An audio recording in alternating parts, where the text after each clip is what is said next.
Hello everyone, welcome to the Uncle Talks live stream. I'm your host Peter and I'm joined with my co-host Rainier. How you doing, Rainier? Good evening, everyone. Evening, Peter. How are you? And this is actually the second Monday podcast. Another miracle. Another miracle. It's a Christmas miracle or a holiday miracle, whichever they call it. But yeah, so hopefully you guys are doing well. It is Monday. It is actually Monday, second Monday, because usually me and Rainier had this bad record of making it third Monday. The third one. I think last month we did good, right? Yeah, last month we did good, yeah. And Funbox, welcome to the stream. Welcome. And thank you for the follow on Twitch, by the way. And if you're watching this on Twitch, YouTube Shorts, or YouTube Live, welcome. Stick to the platform that you feel most comfortable with, because we are streaming to you guys wherever we can reach you. So, yeah. So basically I asked Funbox before stream what was the best part of their day, and they said, I learned I'm in JV volleyball, and also my crush talked to me without me trying to talk to her, but I don't know what's better. That's good. So basically one is like a powerful one and another one is an emotionally heartfelt one. So I really love that, actually. That's really good. That's nice. Really good. Good for you. Yeah, good for you. See, we always want to get... JV is a varsity? Junior varsity? I think so. It sounds like junior varsity. Is it Funbox? Like, confirm that with us, please. But yeah, like, welcome in, guys. Unlike the previous Second Monday podcast, Rainier actually is going to be the one that is going to lead us into the conversation for tonight. So what's the conversation for tonight, Rainier? It's all yours. Okay, all right. So I thought of the idea called Legacy, and I feel like it's a lot more something kind of relatable to me. I mean, I feel like if you're younger, maybe not so much. But like Legacy, getting into the Middle Ages, where I'm 30 plus, Legacy is starting to kind of like creep up in my mind. As in, like, what do I want to leave to the world? Or do I want to leave anything for the world, right? Like, I realize that, all of us pretty much are kind of just surviving, so to speak, right? We're like just getting by, we're working, we're trying to pay our bills and rent. But besides that, what is it that everyone, and myself included, what do we want to impart upon the world, And that's something that's interesting to me, I think. Okay. That's fairly... I think that's like everything that a lot of people think about their life, especially like if they're getting into older age, Well, to be fair, I feel like people would usually think about that stuff, but I have a feeling that like a lot of people almost like can't afford to, or like they don't think about it because they're so busy with their day-to-day life, or like with whatever problems that like come up in front of them. But I'm pretty sure some people are a lot more grand, right? Like you think of like Mother Teresa, where she dedicated her life helping the poor and all of that. Before you continue on, Rainier, Funbox asks us, is it okay if you are 18 and under? If you like to listen to the podcast, yeah, we don't like curse that much. I mean, like if you're just like in high school age, then yeah. Like basically we just hope, because like we just want to make it better for you guys. Oh yeah, I think a lot of like the stuff we talk about usually are like are kind of like about young adults. Yeah, like, it's like basically you're going into you're asking stuff about what your life is going to be, what your career, what how are you going to pursue a certain career or a certain skill, and all of that kind of stuff. Oh, I think we got an ad on Twitch. So, but like if you okay, the ads are done. Sorry about that. Yeah, because like that. Sorry about that, guys. Like for like Twitch, like I always keep forgetting to turn the ads off. I probably should turn the ads off if we're gonna do the podcast. But but to answer your question, Funbox, like it's okay if you're like a young adult or like something like that, because like we just want to have our podcast like help people out, Yeah, so, and if you have any questions for us, as we're no experts, right? Yeah. I suppose we have already lived through our teenage years, and we lived through our young 20 years and late 20 years. So yeah. Experience-wise, experience-wise, like if you're like going through some stuff, you know, like hopefully it's like nothing too dark or dire, and like we'll like probably offer our advice if like it's needed, you know. Here's a quick thing about like it's kind of nostalgic when you talk about Funbox. That is talk about like, you know, your crush talking to you and all of that stuff. You know, that moment is definitely very like a very you know, giggly, but yeah, if it does go sour, what happened to you, or if it goes good as well, right? Just remember that there's always gonna be other opportunities. You're always gonna crush on other people as well. You know, like it's not gonna be the end of the world if this one doesn't pan out. Yeah. And even like, basically like life moves on. You know, life moves on, and it's good that you're doing what you're doing right now and accomplishing so much. Yeah, like according to Funbox, it says so far this year has been very good, so yeah, let's keep that going, you know. Let's go. And even if it hasn't been that good for you guys, you know, we want to give positive vibes to all you guys, because I know like some people talk about toxic positivity and all that stuff, but you know, the thing of it is that like for me that doesn't exist. So I just feel like, you know, if I'm feeling it, I just want to like basically put it out to all you guys in the world, and just like hopefully you guys are lifted up by, you know, whatever we have to say on the podcast or whenever I stream.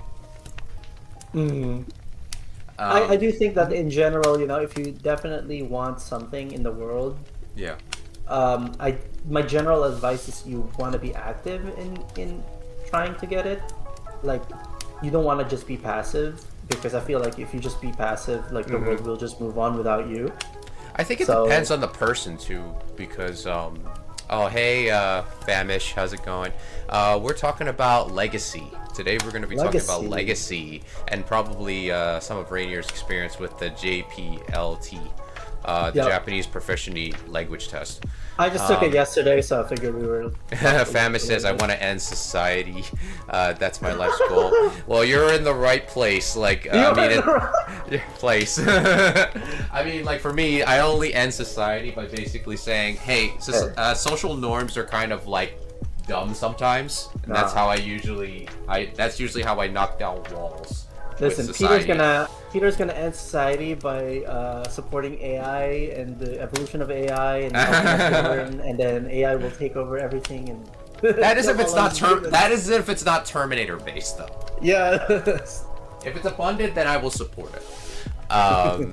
But let's see. Oh, Funbox basically said, silly thing is last year I think I had depression and I don't want to do nothing, but still did things constantly I used to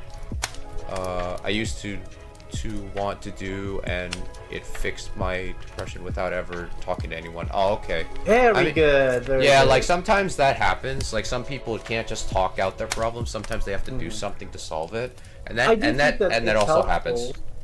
I think that's helpful. That like say like you're in a very, very low time of your life, whether you have depression or someone just passed away or something terrible happened in your life. I do think that it is wise in that situation to just do something. It doesn't matter what it is, right? Yeah. Like just get out of your bed, to just move, do something, study, like get involved in like study an instrument, study a language, or go to the gym, or go take a walk in the park. I think it depends on the person too, because the thing of it is that like you said, some people need to be active. I think it depends on the balance, because for me, like whenever I'm too active with trying to get the things that I want, the more that stuff that I want goes away from me. So I suppose in this context, it's more about trying to move on or trying to heal from whatever problem. Yeah, I said, like it depends on the person, because some people, like, you know, they basically go through a loss and then they have to do something to keep themselves busy, and then that busy stuff allows them to take their mind off of it and allows them to heal in that way. For me, that doesn't happen, because whenever I face like sort of turmoil, I have to dwell on it for at least a day. And then like the next day I feel like I can actually get heal from it much better. So I actually have to live with it first, and then like I think I will get back up whenever I need to, but of course, like, you know, because we live in a society and a lot of people are like, yo, bro, you got to get back up, man. You got to get back up, not for your priorities, but for our priorities, man. Like, if you're in the military, they don't let you do that. It's like, yo, get up, man. You got to do this, you got to do that, you know, for the team, you know, for our nation and all that stuff. And I get it. But if you're living, like, you know, just an average civilian life, like, you know, every person has a different way of healing. So, like, for me, that's true. Just like you said, like, you know, if there's stuff in life you want to get, yeah, you should be active and get the things you want. Like, you know, if I wasn't active by making, like, content online for you guys, like, you know, this podcast wouldn't be here, my channel wouldn't be here, you know, that sort of thing. But at the same time, like, you know, am I a big content creator? No. But at the same time, it's like, would it be nice to actually, like, make this a living or a career or something? I'm like, yeah, but at the same time, it's like, it kind of takes away from the fun I would probably have just making content for you guys for the sake of just creating it, you know? Oh, that makes sense, right? Because your end goal is not to, per se, make money. Your end goal is almost to create content for people you enjoy. Now, of course, like, some people, like, right? if some people are just joining in, you probably be like, yo, you set this all up, man, you really want to make money. It's like, this is all about making money. Like, and I get it, though. Like, I mean, it would be nice if I just make a little bit here and there, but at the same time, it's like, and you're like, and like, I know that you guys in the chat will be like, see, you want to make money too. Do you want it badly enough? You gotta want it badly enough and stuff. But stuff like that, like, you know, and this is what I mean. Like, for me, it's like, if I want it so badly, whenever I try to get it, it always goes farther away from me. So, and like, most people that have worked hard and they have got results, they would be telling me, like, but you're not trying hard enough, or you're not doing this, or you're not learning from this. And the more I do it like that, the more I feel as if it's sort of like a person's like, you're getting too needy for me. I don't want your presence around me. And, like, you know, you don't want to be that person that basically says to the person, yo, you need to work out other things, bro. You know? And that's how I feel whenever it is like when I really kind of like overreach like what I want to achieve, you know? So that's why I say it depends on the person, because some people, like, they work hard and they try to get the thing that they want so badly, but they don't realize that the energy they're putting out is not the energy that is right for them to get the said thing at that set time, you know? Sure, I mean, yeah, because there's definitely a huge life lesson that you'll learn, you know, is that, like, effort doesn't give you A+. Like, effort doesn't, like, mean guaranteed success, right? There are many times where you give your best effort, your maximum effort, and you still fail on something. Like, sometimes life definitely needs some luck, right? What was it, like, the you know, luck meets opportunity, preparation, something like that. But basically, effort is just like the beginning. It's like the seed that will get you there, right? So, you know, just because you put in effort doesn't mean, say, like, you and your crush are compatible all of a sudden, right? This is almost like luck based. Funbox says, oh, also today I got college credits from my film class that allowed me to get into any college level entry course. I forgot to mention. Oh, nice. Yeah, that's a 10 out of 10. You even got to skip your 6th period. Nice. Here's what I'm gonna say.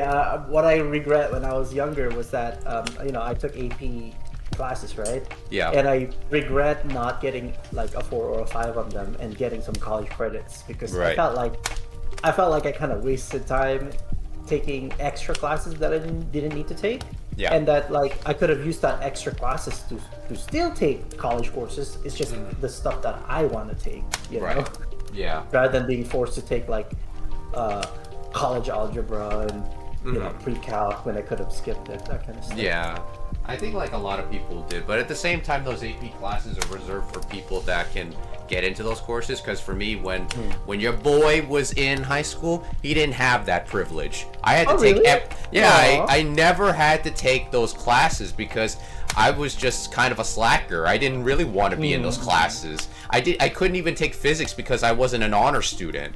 That's ironic given how much interest you have now in like both math in physics and mathematics. General? Yeah, your boy wasn't really into the science and maths back then. He was really into like literature and like wanting to write a novel back then, like that, and Japanese and anime. That was the thing that I was into back then.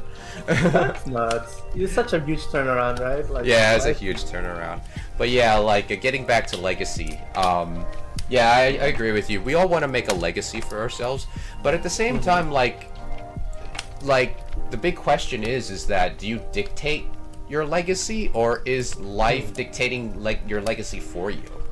That's what's interesting, right? Because normally when we think of legacy, we always think of our influence in others. So it's more selfless, right? But I suppose you can think of the legacy for yourself as well. I do think that there is such a thing, right? Like, what kind of life do you want to live for yourself, not for others, right? Like, like what will satisfy you? What will make you feel like, okay, if I die tomorrow, I'm satisfied. You know, like I have done what I want in life, or I have made a legacy for myself. I lived the life that I wanted to live.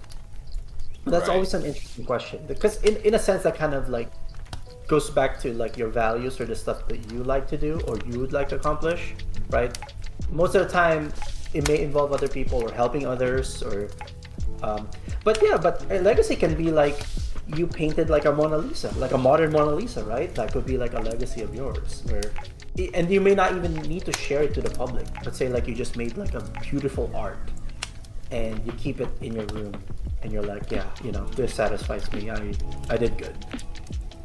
And I think that counts as legacy. Yeah, what do you think? I think that does, yeah. And I'm definitely clipping that quote that that Rainier just said. Oh no! I am not. Hopefully it got like most of the quote that you just said. I already clipped a part of it.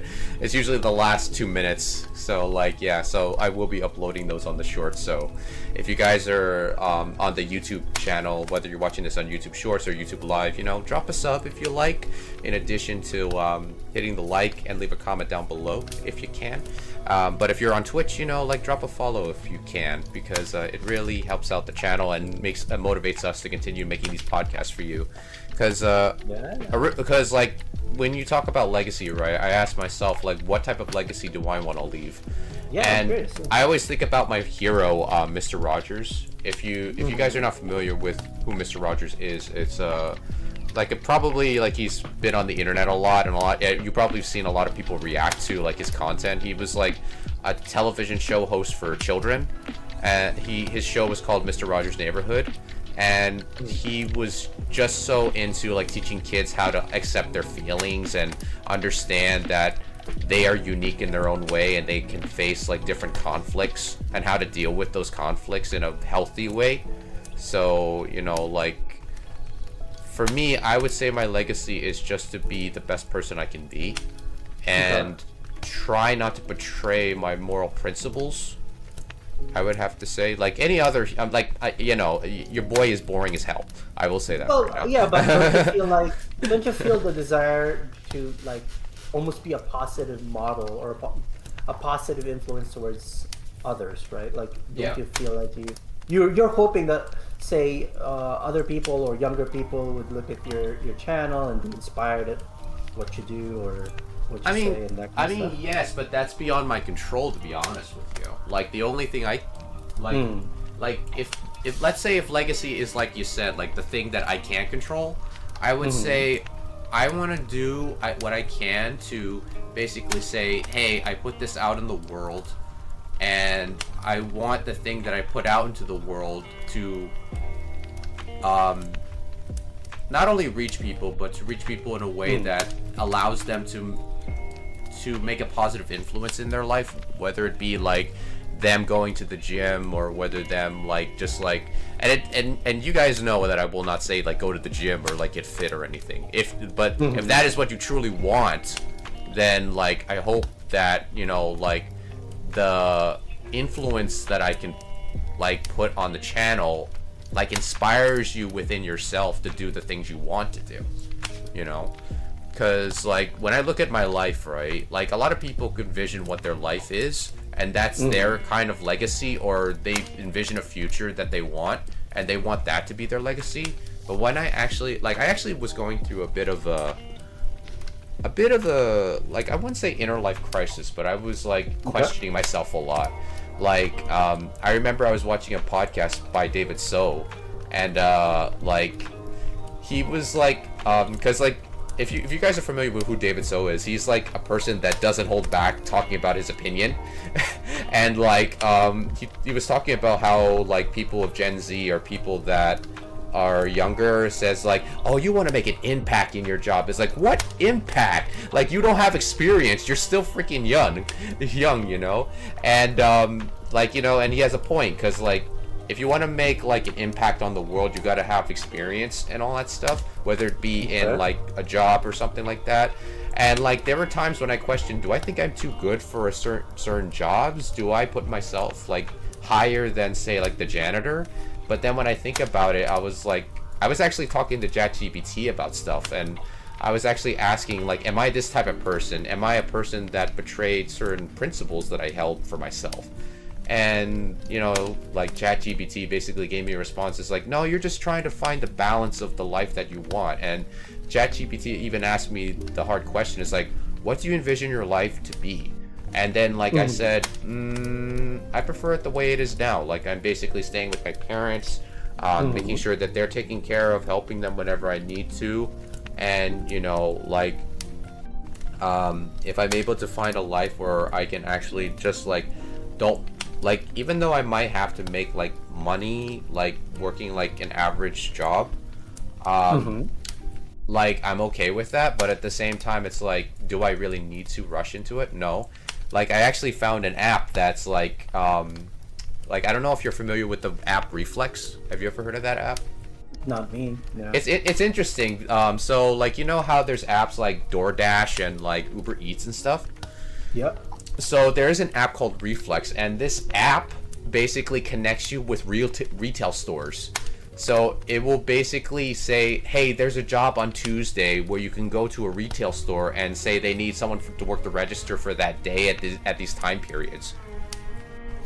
So literally you can pick up a day register job, and you won't have to be a full-time employee there or a part-time employee there. Oh, that's interesting. That's almost kind of like just how, like, Uber works. Yeah, right? It is. Like, and I thought, and I didn't know about this, and I'm like, oh, that's cool. So, like, that's interesting. So you can work retail, but you do it by choice. Like, you're not really, like, stuck there. And if, like, if you're not like desperate for cash or anything, you just want to make money on the side, it's like a really good job, because it's a really good alternative than, say, like, oh, I gotta find a part-time job to make extra Christmas money. It's like, no, I just basically gotta go into the app and see which people need people for retail, you know, like, for one day. And I think that that's pretty cool, because it's like, oh, like, I don't need to work, I don't need to, like, apply constantly. I just have to take a day job from this place and this place and this place.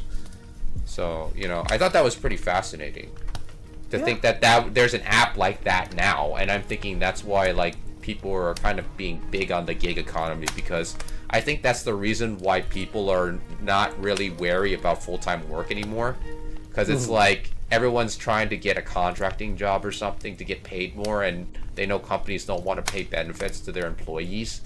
So they just want to get someone that just comes in, go out, and then I don't have to be liable for that person's well-being. I just pay them whenever they can be available. Yeah, that's interesting. That's an interesting concept, actually. Let's see. Funbox says, apparently I magically gain 10 demerits? Demerits? If I'm reading that right. Yeah, it's like spelled D-E, like, actually, I'll put that there. It's like D-E-M-E-R-I-T-S. Yeah, demerit sounds like something negative, right? Yeah. You just get, like, you got, like, a, you know, -5 points to the House of Gryffindor. Yeah. Hopefully it's not too bad, Funbox. Like, because I'm like, how did that happen? But hopefully it's nothing, like, serious. But yeah, like, I think the thing of it is that, like, yeah, when I type that like my story is that when I typed that all into ChatGPT, I felt like I was already creating my own legacy at that point because I was already structuring it. I have like almost everything I need. I just basically have to have cash flow. That's basically Just cash flow. yeah, just cash flow, and then like my life would be fine. Like even if I was making $1,000 a month, then I would be okay because I'm still living with my parents and I'm still taking care of them and all that stuff. So you know, like it's just basically just a little bit of cash flow, you know. But So this crisis of yours happened very recently. yeah, but it was sort of like, I wouldn't say it's a crisis. I would say it was sort of like an inner monologue, like an inner dialogue within myself. That was basically. It's almost like what do you know? Yeah, it's like what do you need to live life?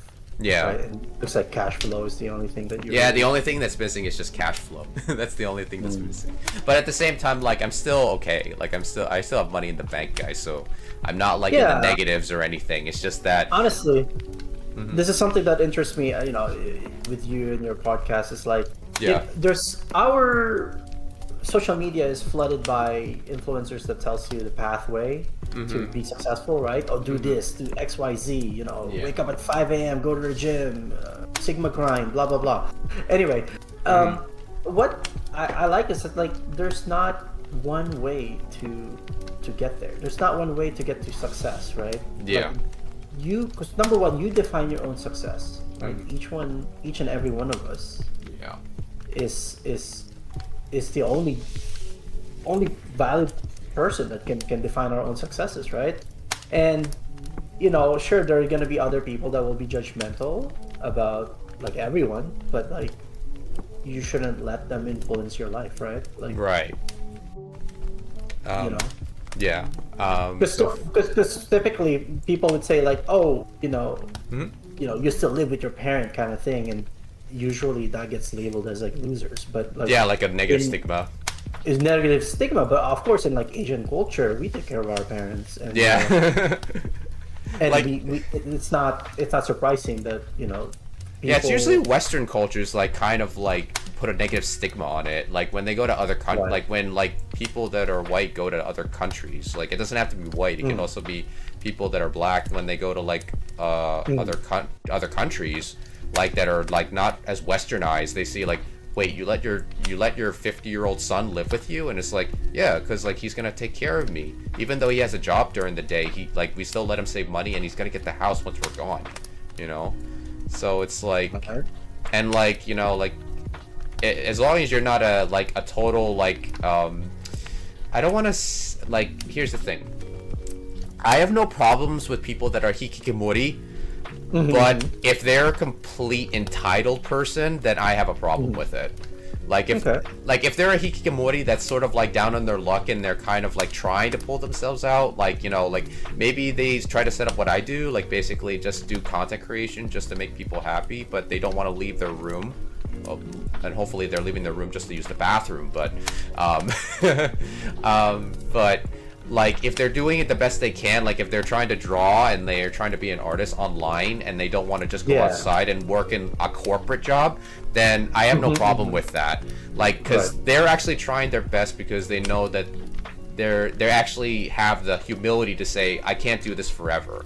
I gotta like do something to help my mom or dad, even though it's like only $50 a month, or maybe like every couple months, you know. So Funbox says, literally just learned of this. I think what they're referring to is the demerits. I didn't even know I got one demerit. I got rid of them using my endless class rewards. Nice. Like, I don't know how that works, but okay. Like class reward, I guess like if you had like backup points saved up from your class and it allows you to get rid of the demerits, why not? Like, I don't know. Anything could be tokenized in this world. I guess, like, your class rewards have tokenization on it or something. It's like you're basically trading, like a get out of jail free card, I guess. But yeah, like, whatever life you guys have view for yourselves, like, I know that you will be able to achieve some of it. Like, will you achieve all of it? I'm pretty sure that's going to be pretty awesome. But even if you don't, like, there will be some stuff you achieve, and as long as you're still breathing and like willing to like look at the future in a way where it's like, I don't want to make it too optimistic, but at the same time it's like you look at the evidence before you and you take in and you're like, okay, I've done some positive changes here and I've gotten some positive results here. Now I just basically got to get some more of the stuff that I can cross off my bucket list if I want to make that a priority. And if it's not a priority for you, you don't have to make a bucket list. Because like sometimes the best things in life are not planned. And yeah, they call it like serendipity is the word, right? Yeah, serendipity. Some best things in life is just serendipity where you don't plan it, right? Yeah. Like you just... One of the cooler things that I have, like when I went to Japan, I had my Japan trip, was not necessarily, of course, some of the destinations were pretty, like the bamboo forest and whatnot, but some of the other memorable things are the stuff that you do in between, where you don't have a plan, you're just kind of heading to the direction of your final destination, so to speak. Right. And in the middle, you find like a cute shop or a cool food place, or you stop by to get a matcha parfait when you're not planning to do it. Yeah. And those are the kind of little things that I find really cool. So yeah, so you don't necessarily have to have your life planned. Yeah, because like that's the thing that I'm grateful for, is like basically I'm grateful that Rainier actually went to Japan, so he has some experiences he can share with us mainly about that. Because like since like your boy here, he never been to Japan, but I do have experiences, but I don't know if they're exciting to explain it to you guys. But luckily Rainier has lived a more exciting life than me, so he's actually able to like share his experience with you guys. I hope eventually we'll get to go. But yeah, like for me it's like I'm not really great at traveling. Like I even struggle traveling over like nationally. Yeah, you mentioned it to me, right? Yeah, and that's the thing, like for me it's like if friends invite me and I'm like, if I have the finances to go, I'll be like, all right, fine. Even it is Japan and I really, really wanted to go there. Like the thing of it is that I know I'm not looking forward to the planning. I'm not looking forward to the anticipation of it. I know I will probably enjoy some parts, but my body won't handle it like in the first couple of days. Like I will still enjoy it and I will still be positive on the trip. The problem is that I know my bodily functions won't cooperate, and that's the thing that really kind of gets me iffy with travel. But I'm not gonna be like someone who's down on it and basically say like, oh, my body feels weird, or like I don't like it. I'm not gonna like complain like over the trip like that. But like sometimes I have to pre-plan and I have to pre-prep on that, and like maybe the next trip won't be be that agonizing to me at least, or maybe my body will be like, oh hey, you're overseas in this country, maybe we'll give you a break. One thing is interesting is that homesickness, at least for me, was definitely real. Like I definitely felt homesick towards maybe the 10th day. So I was there for like 2 weeks. Yeah. And I think the last 3 days I was just kind of like, it's like a routine, like day in, day out kind of thing, because I was just homesick. I'm like, okay, I think we have milked, we have enjoyed the past 10 days. I think it's time to kind of go home and because sometimes there is some greatness in like the comfort and the familiar. Yeah. Like it's less stress, even though like there's a lot of novel things and you enjoy seeing the sights, but you're in a foreign country, you're always gonna feel uneasy. Yeah. Right. Even in your hotel room, you're gonna feel uneasy when you wake up.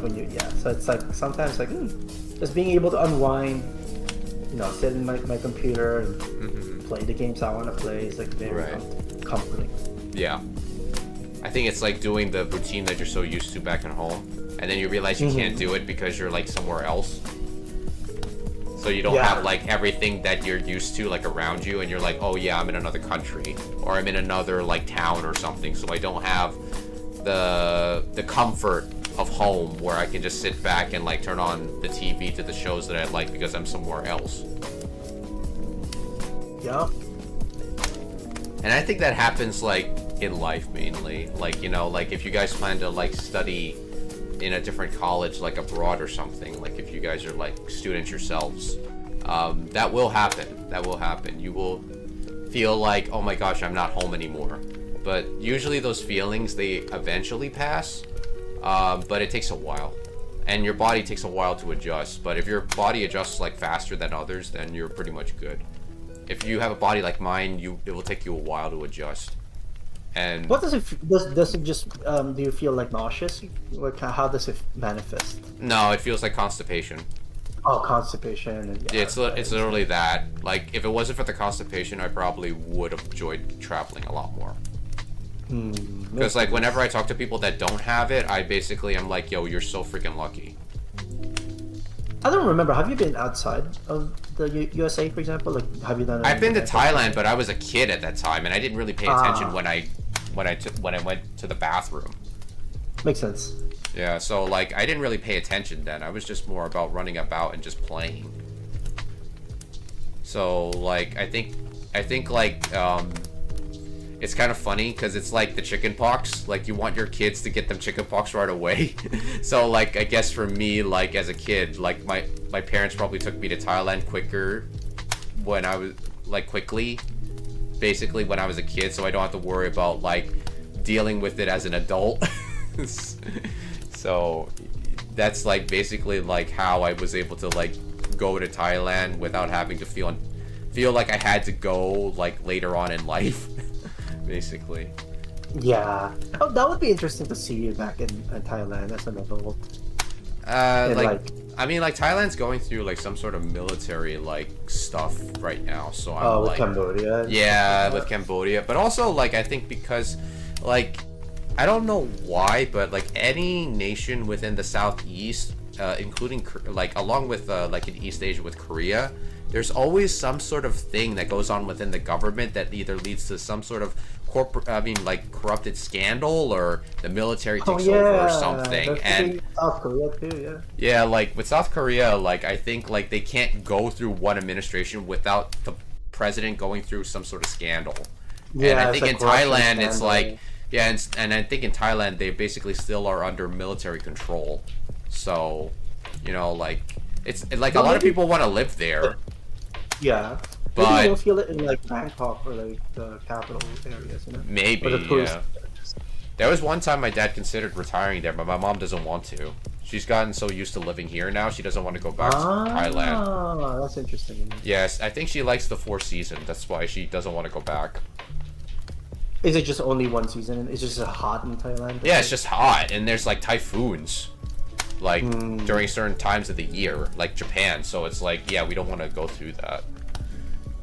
I think it's like getting back to like Legacy and stuff. Like, I'm pretty sure like you guys will have like certain plans for yourself in the future, especially since I'm pretty sure like a majority of us are young, that we all want to like achieve in our lives before we get to like, you know, the age of like 90 or 80. Right. But yeah, so like just don't put too much pressure on yourself to achieve everything that you feel like you imagine yourself achieving, you know. But like, how do you envision your legacy, Rainier? I mean, I'm the kind of person that do have a bucket list, and I'm the person that loves to travel. I'm kind of a selfish person, to be honest. But it is awesome for me to be able to help others too, and that's why I used to tutor like basic Japanese, for example, because I'd love to spread my love of the language and like learning languages in general to like others. So maybe that's like part of my legacy. But I do want to kind of like transfer knowledge. I guess that's kind of like something in my head, and that means like I kind of want to have a kid, like me personally, right? Yeah, I'm the same. Because I want to almost like kind of share my experience and my knowledge to the next generation. Yeah. You know, via my kid and all that. Right. Yeah, I feel the same way actually. Like there are times like, you know, if I am lucky to find someone who can be my wife, in addition to like have a kid, you know, that's like a privilege on its own, you know, because like some people like even though I'm 35 right now, like if I have the opportunity and like have the funds to support a child, I would be like, sure, let's have a kid, you know, like, because but at the same time, like, I'm not gonna say like, oh, this human being is gonna carry on the legacy that I could not, or I want this kid to do what they want to do. Like, I want to make life for life, not like, some people, they say my legacy is to have my kid and my kid to carry on the family legacy, this family legacy I envisioned in our head. Yeah. Can you hear me? Oh, sorry. I disconnected for a full minute. It just came back. Sorry for interrupting you. I just want to make sure that I'm connected. No, it's okay. It's okay. But I'm saying is like, if you want to have a kid, like, just have a kid because you want to make a new life in this world. Like, I would say don't make a kid to basically say, oh, you're gonna carry on the dreams that our great grandfather wanted, or this far-fetched thing that you think is the family lineage, Yeah, you know what? Some of the saddest things that I've seen, and I don't know, at least from my experiences, I've had like friends who I felt that their parents treat them like they're not necessarily property, but they're kind of just like an extension of the family name. Yeah, you're supposed to be an extension, and that's what you're supposed to be only. Yeah, it's like you're like you represent the family, you represent the parents. Don't shame us in front of others, or it's shameful that you're a failure, that kind of stuff, and it feels kind of terrible for like parents to view their kids like that. Yeah. Instead of that you're just like an extension of the mom or the dad, instead of a totally different person with just a human being living their life. Yeah, like, if you guys like are in family situations like that, our heart goes out to you guys, because that is like usually like the most crushing moment in life. It's like when you feel like your parents kind of want you to be a certain way, because like, and it's mainly because the parents want to use you as a bragging right, and like, for the parents, like, it depends on the extent they do it, because sometimes it is their fault and sometimes it isn't their fault. But at this, like, it's not their fault that, let's say, the family has that type of toxicity in it, where it's like, oh, my kid does piano, or it's like, oh, my kid does viola, or my kid is in the chess club and all that stuff, and they compare each other, kids to each other, and in my opinion, that's not right. But there are some families that are just like that, and I'm like, why are y'all doing this like a contest? Like, it's the same thing when people compare pain of others to the pain they feel. It's like, I went through a divorce, and it's like, well, I went through a divorce and I had kids and I have to pay child support. It's like everyone trying to constantly outpain the other, and I'm like, don't do that. It's just like, don't do that. That's the thing that I would tell people is like, yo, like, I know someone probably went through hardships or something. Like, if someone in the military like went through some hardships, I would basically say there's nothing I can say that would compare my pain to the person that the pain that person's feeling. Sorry, I'm freaking my Discord is pooping. You like you like went robot for like the past 5 seconds. I'm sorry. No, it's okay. Sorry, let me take like a 1 minute break. I'm just gonna figure this out. Okay. But hopefully that came through with you guys. I think it's my issue, because I'm pretty sure it's mine. It kicked me out of Final Fantasy 14. It logged me off of Discord. I knew my whole entire internet pooped. It's fine. It happens. It happens. We can't control everything that is around us. But that's basically like how I view Legacy, guys. Like, and if you guys just want to have a family, just have a family, because like every person in the family is gonna have like an individual contribution to the family one way or another. And like, even if it's something you may not understand, like your kid's great at art while you're like probably like great at finance and stuff, that doesn't mean that the kid that's great at art is not going to contribute to the family in a special way. Let's check what we have in chat. So hopefully that came off cross as okay, alright. Hopefully my freaking internet is stable now. Alright, guys. Okay. It's okay. Like, you know, like we're not perfect. Like I'm pretty sure there are times that with streaming there's always going to be technical difficulties. Well, can you summarize like the past 2 minutes of what you were saying? I know you were talking about Legacy, and then it was like cutting in and out. No, I was basically referring to like how, if you want to have a family, like have a family because you know you want to create life. I guess. And yes. yeah, create life, and you know that your family is going to be better from the different kinds of experiences each person's going to contribute in their own unique way. And you know, who knows? People will surprise you. They will contribute to the family legacy in a way that's unique to them, and I think that's like the best way to extend the family legacy is like them being true to themselves. Right. The worst thing is for you to have a kid and expect. And don't compare each other's kids. Oh yeah, Please do not compare each other's kids. That's like. Do you think it has happened to you where you've been compared to it? No, my parents don't play that game. Thank God. Like, even though my parents are Asian, there's no way they play that silly game. My mom and dad know better than that. Have you seen your friends where their parents compare them to others? Yes, I have seen it. I think I've seen it with like more of my friends that are Chinese. Like, I've seen that happen to them a lot. And my friends that are Vietnamese, I've seen that happen to them. So, yeah, because, like, it's just that everyone wants to have bragging rights. Because it's like, oh, your son is so smart. Or it's like, oh, your daughter is so talented and everything like that. And I'm Isn't that how, like, sometimes people would send them to, like, violin lessons or piano lessons? Not necessarily because they want the kid to really learn it, but there's, like, a hidden agenda that, like... Oh, yeah, there's, like, a hidden agenda to it. Especially in Asian families. Like, you know, I'm not saying all Asian families are like this because my mom and dad are the exception. Yeah, my parents aren't. And, like, you know, I'm pretty sure me and Rainier are lucky that our parents are not like that.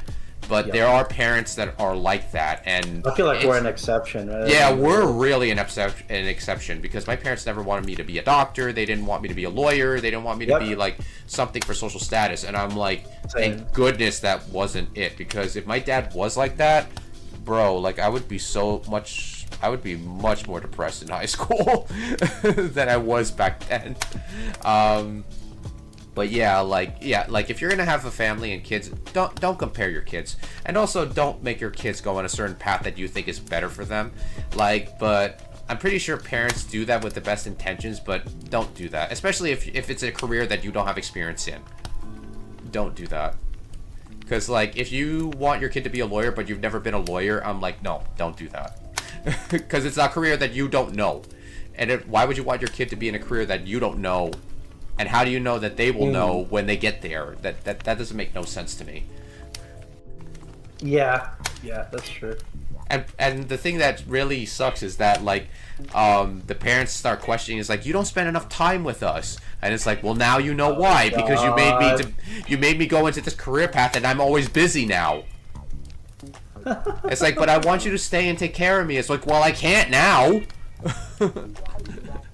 Don't you feel like it's interesting, you know, that you can observe a different life like, through your friends or through your other family members? Because, you know, because obviously their parents raised them differently than yours. And, like, you could probably infer some, like, your cousin or your friend, they have, like, sort of different values or different attitude towards life. Yeah, I think, like, your family is always going to give you different values, and, like, people will... And also the thing of it is that you also inherit, like, the trauma or the criticisms that your family has given you, you know? Because, like, for people that I... Like, this is why I basically believe that there's no such thing as a meritocracy. Like, you know, the harder you work, the more you will be rewarded. Now, I'm not saying not to work hard or anything, but most people, when they say like, oh, if you work hard enough, you'll be able to like leverage luck so that you will get success, right? And that is partially true, but it's also not partially false either, you know, because it's like it's like a half truth and a half falsehood. So like, I'm not saying don't work hard, but I'm saying, like, what are you working hard for? Are you working hard for just getting more money, or are you working hard for your personal growth. And some people will try to misconstrue the two. They will basically, well, I'm doing both. Isn't that good enough? It's like, yeah, but where does your heart fully feel connected with? If it's more towards wealth, and like if wealth is your personal value, like fine, do that. But is it fully connected with like the thing that makes you you, right? And that's the real question. And majority of people that work hard for like say wealth, it's not genuinely why they do it. They do it because it's like, well, it's money. Like, you can't take away money. You can't take away riches. Yeah, I can. When you die. Yeah. When you die. That's basically the idea, right? Yeah, it's that's like, what is your legacy? Yeah, exactly. Your legacy is your physical things. Yeah. And like, you know, if you don't know anything about estate planning or anything, basically your family has to go through like court and everything. Like, even when you die and you didn't want to die, suddenly, like, when you pass away, and if you don't have the right things in place, you realize, oh, I didn't leave a trust for my family. You know, all these different things, you know? So, it's a lot of stuff to take in, you know? Like, I just wanted to rant a little bit about that, because, like, you know... That's okay. Yeah, because, like, we think about legacy, you have to start thinking about that type a part of your legacy, because some parents don't want to have that conversation at all. I have to bring it up with my parents once in a while so they can actually start thinking about it. Yeah, I try to remember, because like in the exam that I took yesterday, they have like reading passages and stuff, and some of them can be kind of interesting. I remember like the general topic of the comparison, it was like you're comparing two texts, right? There's like two short passages. Right. But the main topic for that, it was kind of like it's fine for you not to do everything, because you know society kind of sets a high standard and you shouldn't follow them. You should follow your own standard. That was kind of like an interesting thing, you know. I was like, oh, it's about like exploring what is it that you truly want. Oh, and there's also that's funny, because I remember we were talking about like getting experience in the job, and you don't truly know who you are until you get experience. Yeah, that was kind of the topic on one of the reading comprehension as well. How ironic. Exam. It was literally that. It was literally like why do we ask our young people what career path they're gonna take, or what do they want when they grow up, when you won't truly know that until you experience working. Yeah. I was, that's okay. Yeah, so the author was arguing like, oh, that's pretty cool. I mean, at least you were able to, like, for me, I probably would bang my head on the table to take for taking the JLPT? JLPT, yeah, because for me it's like I study the language because I like it. I don't really care about like working in Japan, whatever. I took the exam for fun, so I had fun. No, I mean, yeah, you can take it for fun. For me, I just don't find it. I don't find that fun, because it feels as if like you're in class and you're just basically studying it for like just the exam. Because like, sure. So for me, it's like the more I learn a language, the more I just want to use it. So like for me, I try to connect whatever I can to like use it. Like if I come across a Japanese person, I will try to use Japanese, because I know this is probably my only time to use it. If I'm going to use it listening, I might as well just watch anime or the news, like, because you can access the news, Japanese news on YouTube much easier now than it was back then. But for like I guess like the thing of it is that it's good to have the test, because it's sort of like, oh, I've learned this much Japanese already, and if I really want to help out in Japan, or like probably work there, or probably go on like, you know, like, what do you call it, like a Red Cross trip, if they go through something with an earthquake and they're allowing people to travel there for free just to help out people there, why not, you know? I agree. So the approach to the exam is kind of like, you take the exam because you already know Japanese and you're just almost taking it for fun, or you're taking it to measure your own. You're not pressured, because the other reason people take it was like, oh, I gotta pass this exam so I can try to get a job in Japan, go to university there, or it's for some like tangible reason, right? They want to like, oh, as a job application or something like that. Yeah. Rather than the opposite. Yeah. there are definitely a lot of people that take the exam for that benefit for sure. Yeah, and there's some people that are successful in Japanese that never took it. And yes, of course. Yeah, and, I mean, so you're always gonna find friend, like people that are outliers in that. Our friend David is kind of like one of them, where it's like, God, he's like the god of Japanese, but like, never would take or even bother with JLPT. Yeah, like for me, like when I study Japanese, when I study Japanese, it's sort of like on and off. But I do have books on my own interests that are in Japanese. So like I do have books on physics. I have some books in mathematics. I have some books on finance. I have some books on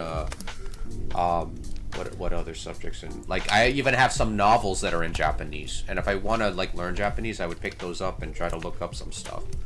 Or I would try to read passages on my own and see how much I can cover. So yeah, you know. So some of the reading passages can be interesting in that exam. Yeah. Like I said, there was one.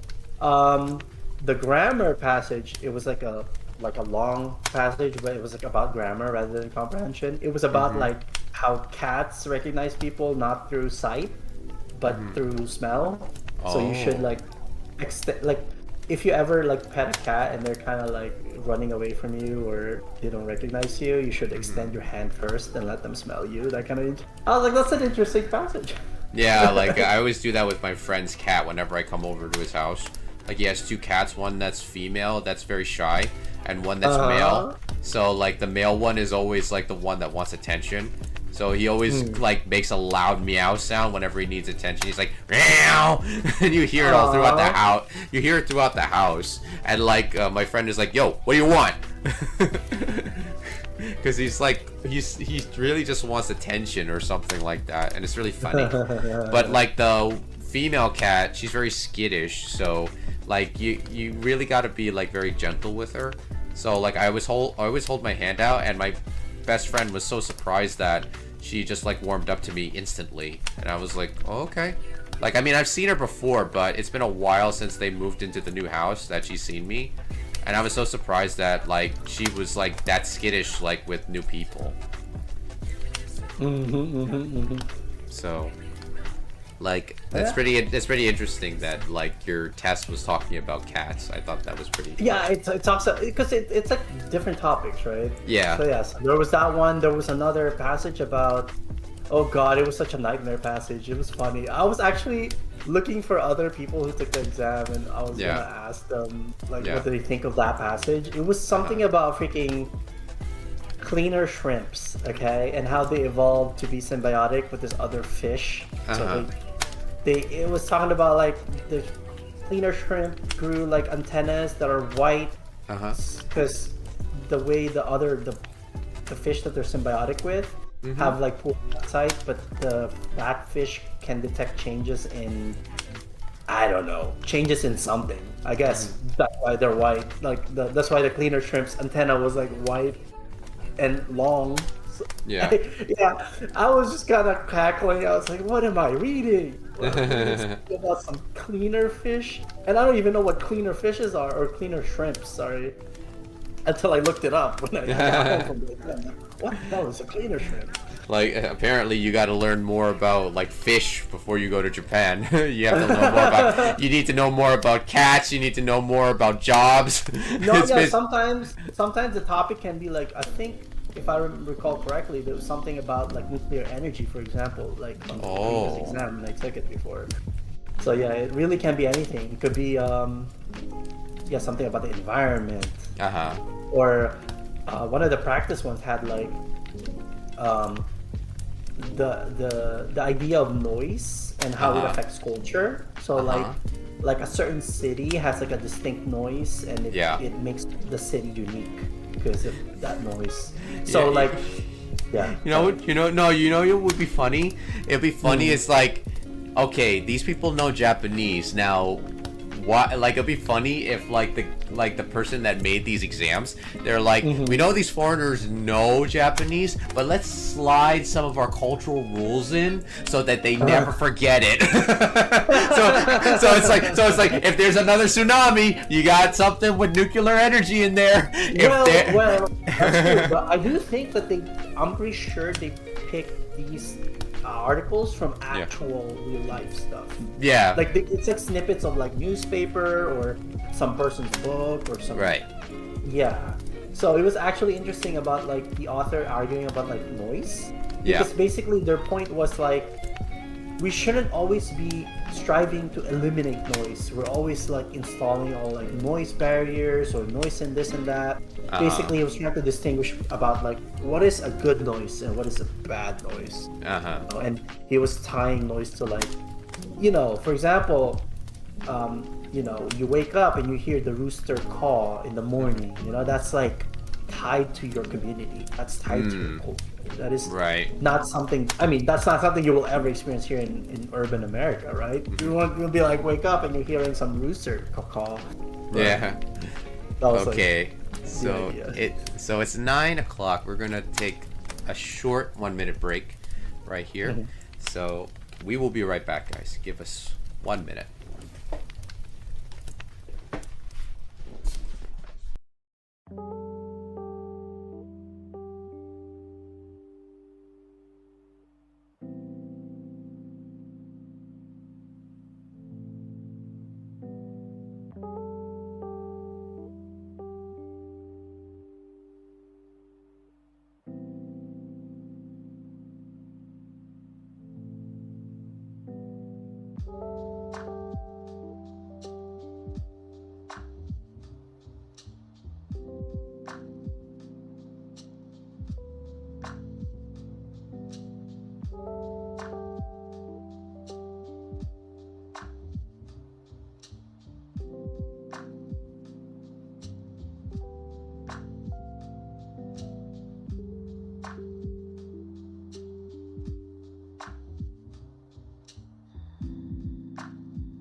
Alright guys, I'm back. I'll just wait for Rainier to come back and then we can continue. Back as well.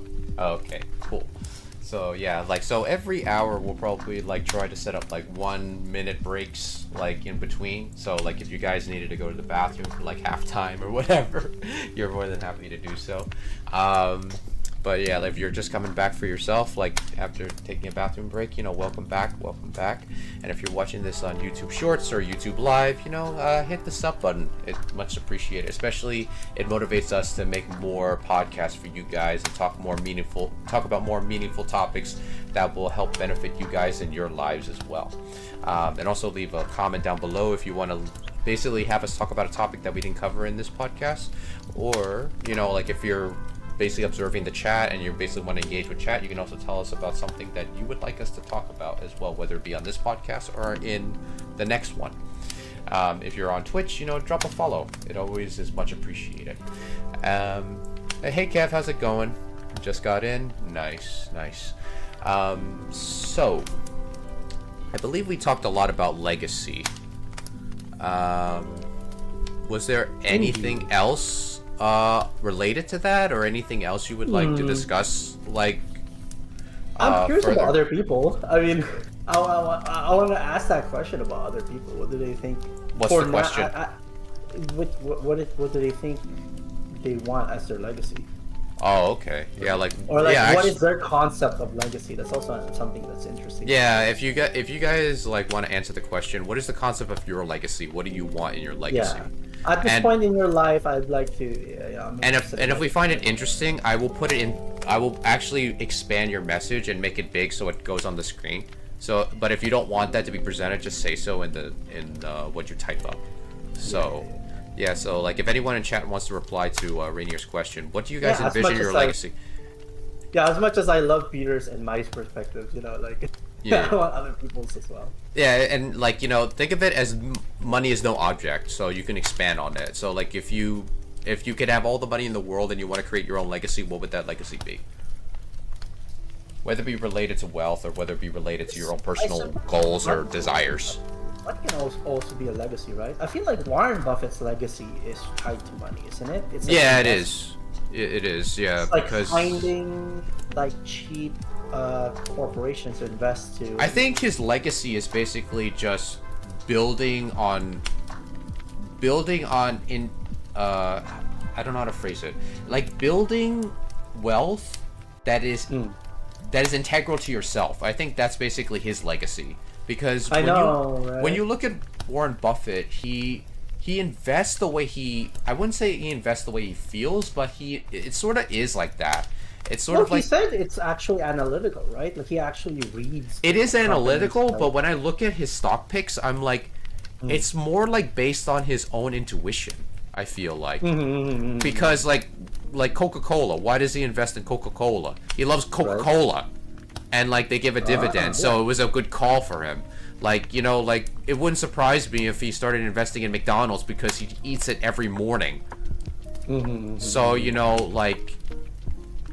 Obviously we're never gonna get the answer, but I'm always curious to his own perspective. What does Warren Buffett himself thinks his legacy is? You know?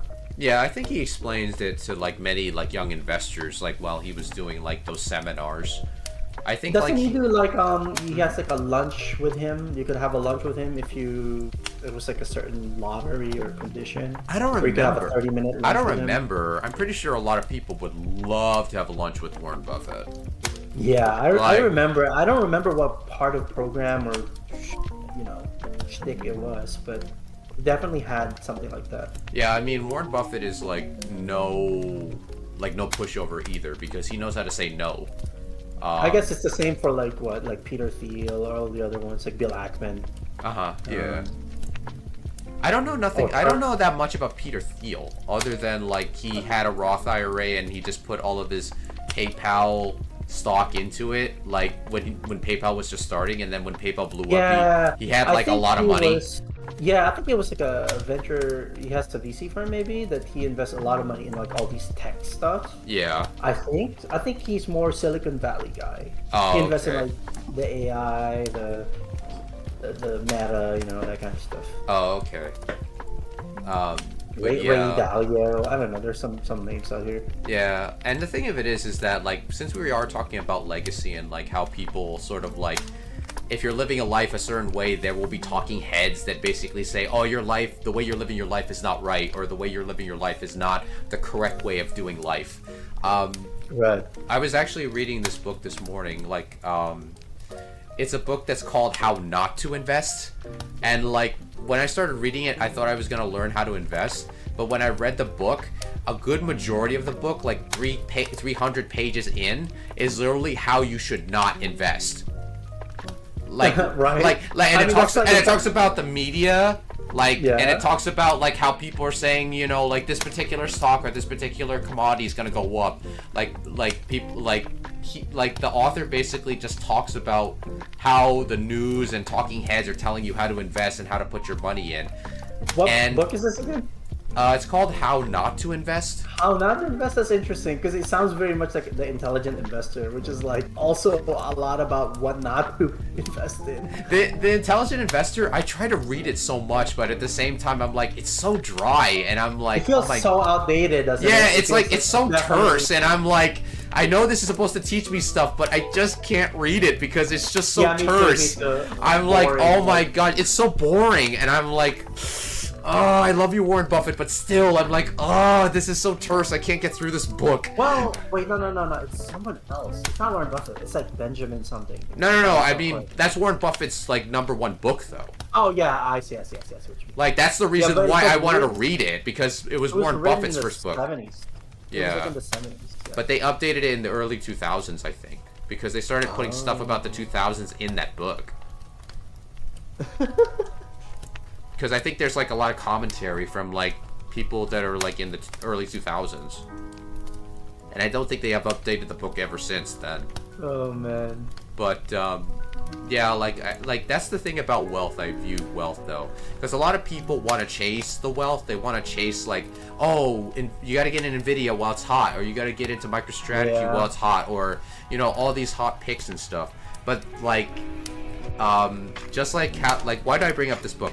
The reason why I bring up this book is because since there are talking heads in finance, there's always going to be talking heads in life, and like people will tell you how to live life the way they think is right, but in the end, like how do you be a better investor is that you don't listen to the talking heads. So I thought, wait, I had an epiphany, like if you don't listen to the talking heads while you invest, does that mean you don't listen to the talking heads when you're trying to live life? Like, you know, like most people say that once you develop one skill set in another area, that same skill set can be carried over to another area in life. So I thought, so if we're not supposed to listen to talking heads about investing and how do we use our money, does that mean we don't listen to talking heads when it comes to life? Something to think about. Something to think about, guys. Something to think about. Does that mean you guys shouldn't listen to me and Peter right here? We tell you how to live your life. Well, I mean, like, if you have exercise listening to your gut sometimes, and sometimes your gut can be wrong, but when your life is probably giving you a big question, like a big question mark, your gut will probably lead you to something that you know you should probably head towards, I think. You know? Because, like, but of course, like, if you have bad habits, like, you know, if you're like a gambling addict or if you're an alcoholic, you know, sometimes your gut is not going to lead you to the best results. So that's why it's kind of good to like monitor your addictions. Gambling is just a lose-lose situation. It's just designed to make you lose in the long term. Yeah. So if you ever gamble, you should only do it in the short term, and you should definitely have limits. Like, it should be like, okay, I'm gonna gamble $100 and that's it. I'm never gonna put more money in. If I lose all of $100, then whatever. But if you win, if you start winning, you need to cut it. Just like how you cut your losses, you also kind of cut your wins. Because like know when to stop. Yeah, because if you keep playing, you lose it all. Like, because statistically wise, you are what was it? Like the house always has the advantage kind of thing? Usually, yeah. Yeah, it's always going to be like that because that's how casinos will make money, right? Yeah. So, for example, if you bet $100 and you won $200, right? Say now you have a total of $300. I think it's cute to stop playing. Yeah. Like, you gotta get way luckier to win another $200. Yeah, unless you're like a professional like blackjack player or something like that. Like, you know, like I don't know. Oh yeah, but those are like skill though, right? Yeah, like I don't know the statistics on those, but at the same time, it's like you have a better advantage of that. But at the same time, it's like unless you know what you're doing, like I would say, like, you know, don't overextend yourself. If you're losing, it's a good time to basically throw in the towel and say like, okay, I'm done. I already lost money. It's something like that has no skill. Say like you're just doing slots, right? Yeah. Slots are like probably like one of the. I don't know if it's the worst one, but I know it's one of the worst. You're right. It is one of the worst payouts. And knowing me, I am the one that would probably be stuck at the slot machine because I don't have to interact with people. I just have to press a button and I have to see if it goes off. Me too. I do like it. When I went to a cruise, that's really all I did. Was just like as far as gambling is concerned, was just slots. I never did the other ones. Like for me, I don't go to a casino and I don't gamble because I've had so many lucky moments in my life. Like whenever I drive, I want to save all my luck for on the road, so I don't drive into like another driver, or I don't run into a driver that doesn't know how to drive or is being a reckless driver. Like I'm gonna save my luck for the road. I'm gonna save my luck whenever I actually walk outside. So like if a tree falls, I'm like, dang, luckily I saved my luck so that tree didn't fall on me on the sidewalk. You know? It's like, that's basically how I save my luck. It's just save it for when I actually am going outside. Or like, you know, what if I'm gonna meet the special person? You know, save. I'm gonna save my luck for that. I'm not gonna save my luck, like, even though, or like maybe I'll use my luck for like picking a certain investment. You know, like that's the thing. Let's theorize. How do you think you're gonna meet your special person? Say like you meet your special person in the future. I get a feeling I'm probably gonna meet them through like a friend event, because knowing me, I would only. Event, you think? I think because that's how I met my ex, and but you don't think you're gonna meet one, say like through the DMs or through comments or through. I don't know. Something online. Because like when meeting people, like I'm not saying it can't happen, because like two of my friends actually met their current boyfriends like online, so it can happen. Oh, wow. So, but at the same time, like I don't want to hold my breath to that either, because like for me, of course we're not going to. It's just like whatever. Yeah, like for me, it's like if you were if a woman were flirting with me and they were trying to like be kind of like hidden about it, like, you know, like trying to make me do the first move or something like that, I am just as ignorant as a harem protagonist. Oh my god, you're an anime MC. I will not catch it unless someone says something. Like if she starts twirling her hair, I probably won't notice unless like my eyes catch it, but more likely, knowing how dumb I am, I won't catch it. Like, oh no. Like for me, like the only time I can catch it is if, like, say if she was like with her friend and giggling to her friend, making eye contact to me. Maybe I'll catch it then, but usually I'm so used to not seeing that I kind of ignore it. Because it doesn't happen to me often. That's the reason why I don't notice it as much. Because, like, I think I'm not very hyper-vigilant when it comes to that stuff. So, like, if anyone, like, finds me attractive or anything, like, you have to be very obvious with me. Yeah, I remember, like, our last couple of podcasts, we talked about, like, you know, women approaching men. Yeah. And stuff like that, yeah. Instead of just even though like a lot of my guy friends say that ain't gonna happen. Women always expect the guy to make the first move. And like yeah, and I get that, but at the same time I'm like, then I have no pressure then. Damn. Like if I just like, you know, like say if I'm, because for me now I've kind of gotten detached from the result. So like even though I meet someone who I think is attractive, I'll just talk to them as if I'm just talking to a friend. A friend. Yeah. So it's like, you know, I'm not gonna show like that much interest, even though I might find them cute or whatever. I'm not gonna try to like I'm not gonna try to like flirt with them or whatever. Interesting. I wonder why not. Like, why not show a little? You can still treat them as a friend, but I felt like you can maybe, you know, kind of like. No, the thing of it is that I don't want to waste my time, because I've experienced points where like girls were nice to me, but I assumed that they liked me, but then when I asked them, they were like, no, I was just being friendly. I've had so many experiences like that, so I've kind of assumed that since I was wrong about those experiences, I'm going to be wrong about future experiences. Oh, that sucks. Even though it's not true, I don't want to overstep someone else's boundaries. That's the reason why I don't assume that, oh, this person might like me, because I've made that mistake so many times in the past. No, that makes sense. That makes sense. It's almost like, yeah, you almost had like prior, kind of close to trauma, so to speak, with the way that played out. Which is kind of just unfortunate, right? Because it could have been a woman that liked you back, right? And it would have been a different situation at all. And also, since I'm 35, I don't want to waste time with the whole like, the flirt and like, does she like me? The game and all like that. The game and the questioning and all that stuff, and like, yo, I don't want to waste time doing that. So I'm like, yo, if you think I'm cute, or like, cause I think you're cute and everything like that, I would like to ask you out. Like, I'll just ask you out. But at the same time, it's like, well, most people will be like, well, if you're willing to say it like off the fly like that, why don't you ask? And I'm like, because I know once I actually see a woman I'm attracted to, I'm going to be thinking about it, and it's going to come off as very awkward, and it's going to be forced. That's the reason why I don't do. That's the reason why I don't do it. Yeah, because my brain turns on, and many guys will be like, "Well, you got to turn your brain off." It's like, I cannot do that.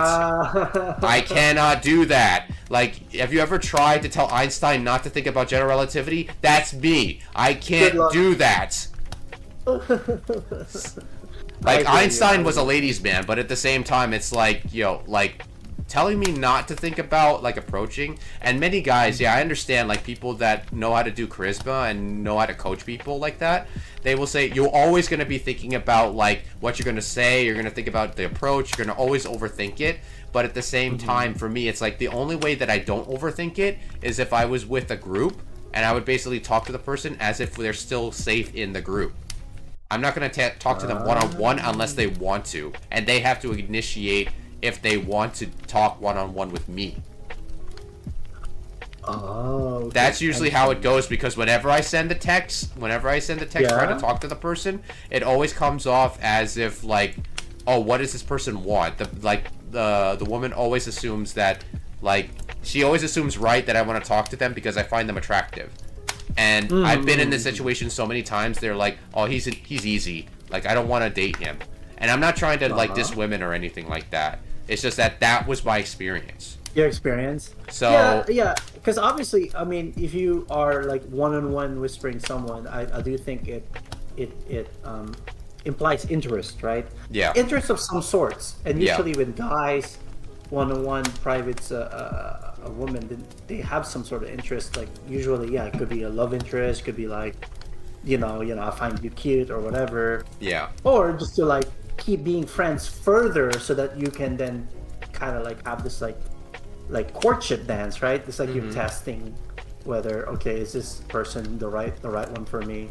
Right. Because otherwise, then there's no interaction at all. But Yeah. in your case, I kind of understand your perspective, where it's like you've been burned so many Yeah. times before, Yeah. even Now- with the interaction, right? Yeah, and of course, I will get those handful of guys and women that will basically say, well, you got to work through that burnt trauma. But at the same time, it's man.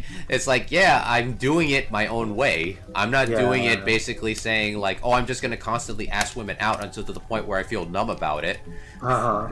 Because a lot of people do say like, oh, the only way that you can actually ask a woman out as a guy is if you actually prep to talking a stranger before you actually talk to the woman that you're attracted to first.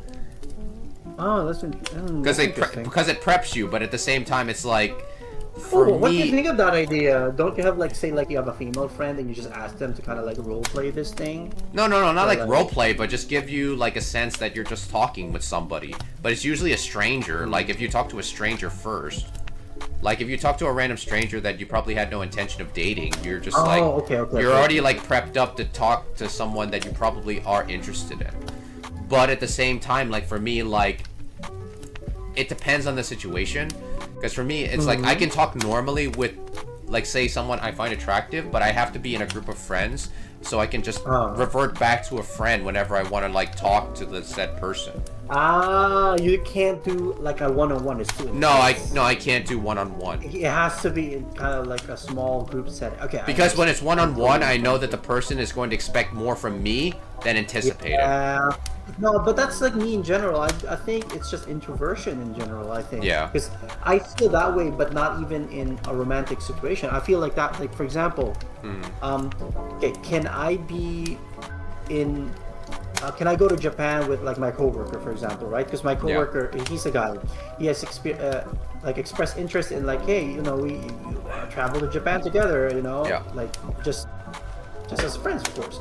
Yeah, And even that, I'm kind of just like, like I can't. I feel like I need a third person in there, because I feel like if I need to diffuse, like you said, the conversation. Yeah.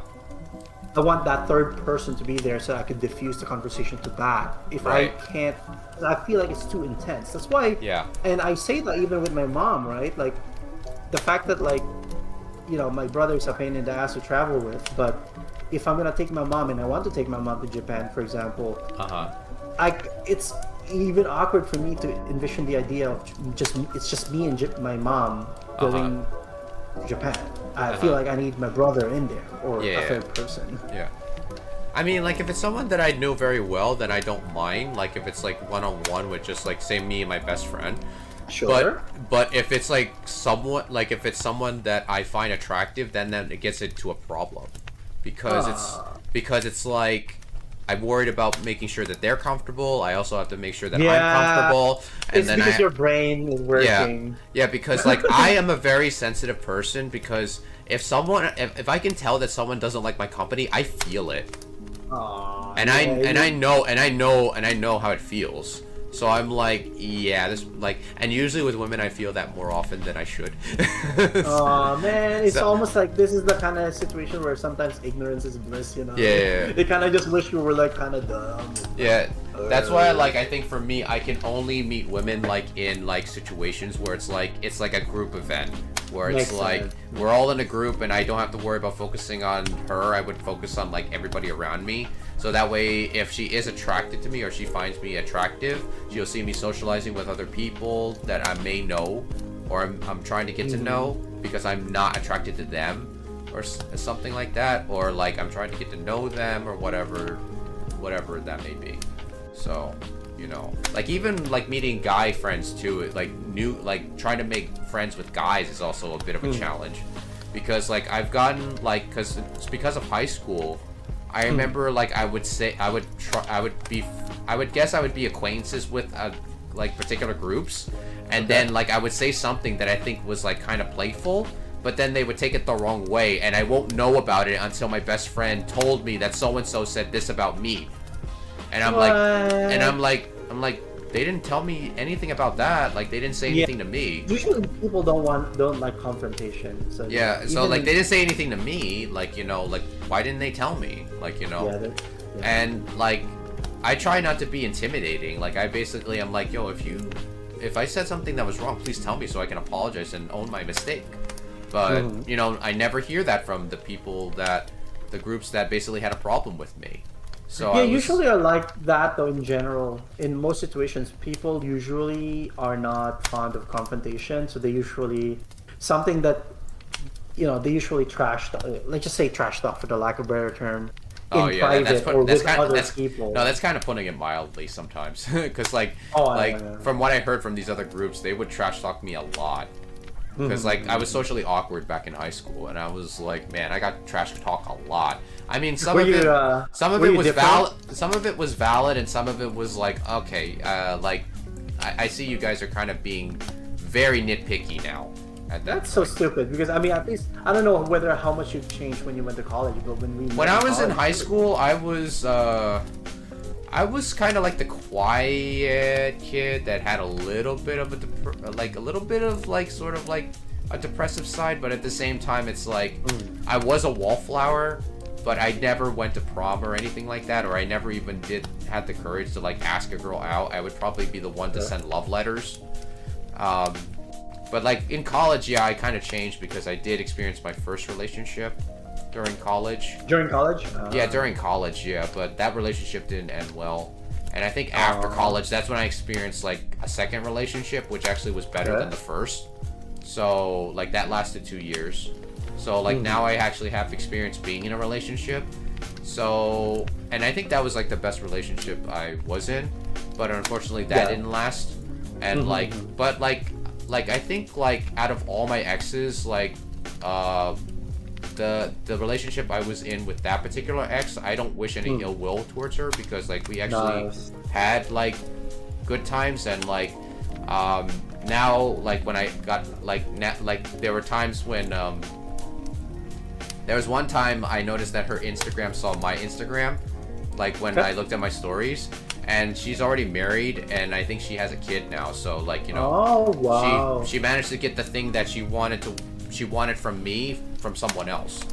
So I'm kind of happy for her, because I knew she wanted to get certain things. Like she wanted to get like those special wedding photos. She also wanted to have a kid. So you know, like hopefully she's living the life that she wanted. Like unfortunately it wasn't me to give with you, but it was with someone else that she truly cared for. Oh, that's so sweet. And I'm happy for her. Like I do feel a little bit of of course, right? A little bit of a sting from it, but the sting itself is not on my character. It's basically, hey, I wasn't the one to make her happy, but she managed to get happy from someone else, and that's what counts. Because I feel like it's better than her being in like some depressive spiral. And, exactly. You know.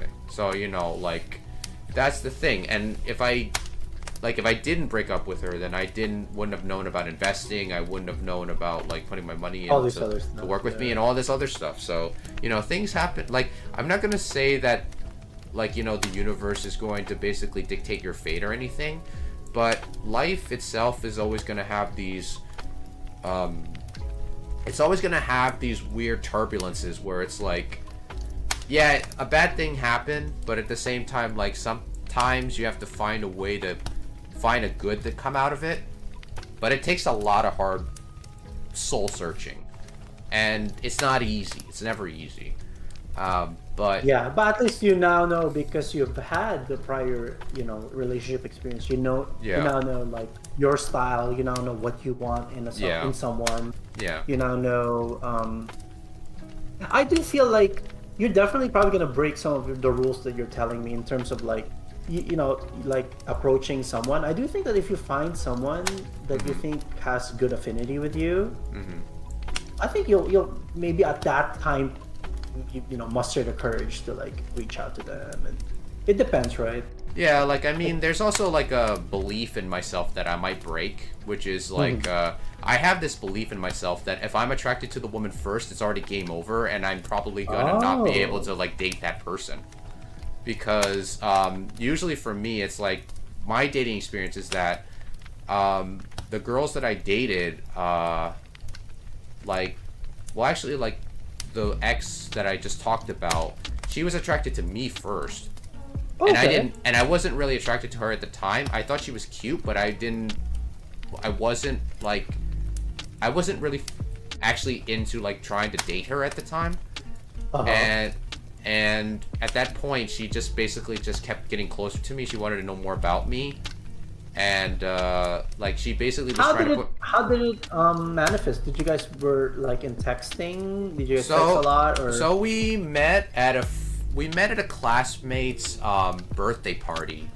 Well, actually, like, a birthday dinner, and we went to Red Lobster, and all of her friends were there. So this classmate was, like, friends with my ex. And, like, when I was there, I was dressed in I was dressed in my Sherlock Holmes outfit, where it was I had basically a gray trench coat and a gray Sherlock Holmes hat. Damn, I want to see it. Do you have a picture of it? No, I don't have a picture of it. No, I say costume, but it's actually just an outfit. It's just an outfit. Sure, but... But yeah, I was wearing my Sherlock Holmes cap the whole entire dinner, and I was just talking to, like, the people that I knew there, or the people that I was engaged with there. And I saw my ex, and she was just, like, kind of giggling with one of her friends, like, sitting next to her. And I was asking, like, oh, who are you? Like, what's your name? And everything like that. And, like, I was just talking to her. And then, like, at the end of the dinner, we took a picture with all of us at the entrance of the restaurant. And she really wanted to stand next to me. And, like, she stood next to me, and she asked for my number. And, like, no, I think, like, basically she wanted to get my Facebook. And then she got my Facebook, and then, like, the classmate that we were friends with asked, because my ex asked her if she can ask me, like, could so-and-so have your number? And I basically was like, sure. And I just sent it to her. So it's interesting. She was proactive. She was proactive, so I think that's the reason why I have this rule, where it's like, if the woman is proactive to actually get to know me for, like, to date me, then I will give them, like, an opening for it, because I know how it feels to not have the opening. And, like, as a guy, it really hurts more when you don't have the opening. Yeah. So for me, it's like any woman, like, I have to be attracted to them, of course. Like, I have to be attracted to them first. But I will give, I will give, like, a chance. I will give a chance and basically, like, talk to them. If I find them attractive and I think they're cute, then I'll basically, like, okay, like, let's just talk and we'll see how it goes. Because I don't like the whole cat and mouse game where it's like, oh, she flirts with me, I flirt with her, and, you know, like, I know it's fun, but because of my experience never getting that until, like, I actually dated someone, like, basically the best flirting is when you're already dating someone, in my personal opinion. Rather than it before. Yeah, rather it just being cordial and, like, you're just trying to say, I like you, but I don't like you. Like, I like you, but you have to put more effort. Like, I don't like that convoluted. I do feel like, for me, I do sense when someone is interested in me. Yeah. Right? Like, it's something as basic as that. How much time do they spend with you? Yeah. And it's easy to determine just by having a conversation with them. Yeah. Even through text, it doesn't have to be a face by face. I think it always freaks me out when, like, a woman like starts texting me a lot, but they're not, and I am attracted to them. It really freaks me out when they are just texting me a lot, but they don't want anything to develop from, like, the conversation.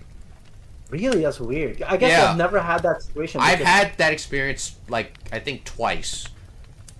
Really? Like, a woman would text me first, and then suddenly, like, she would engage in conversation, but she doesn't want a relationship out of it.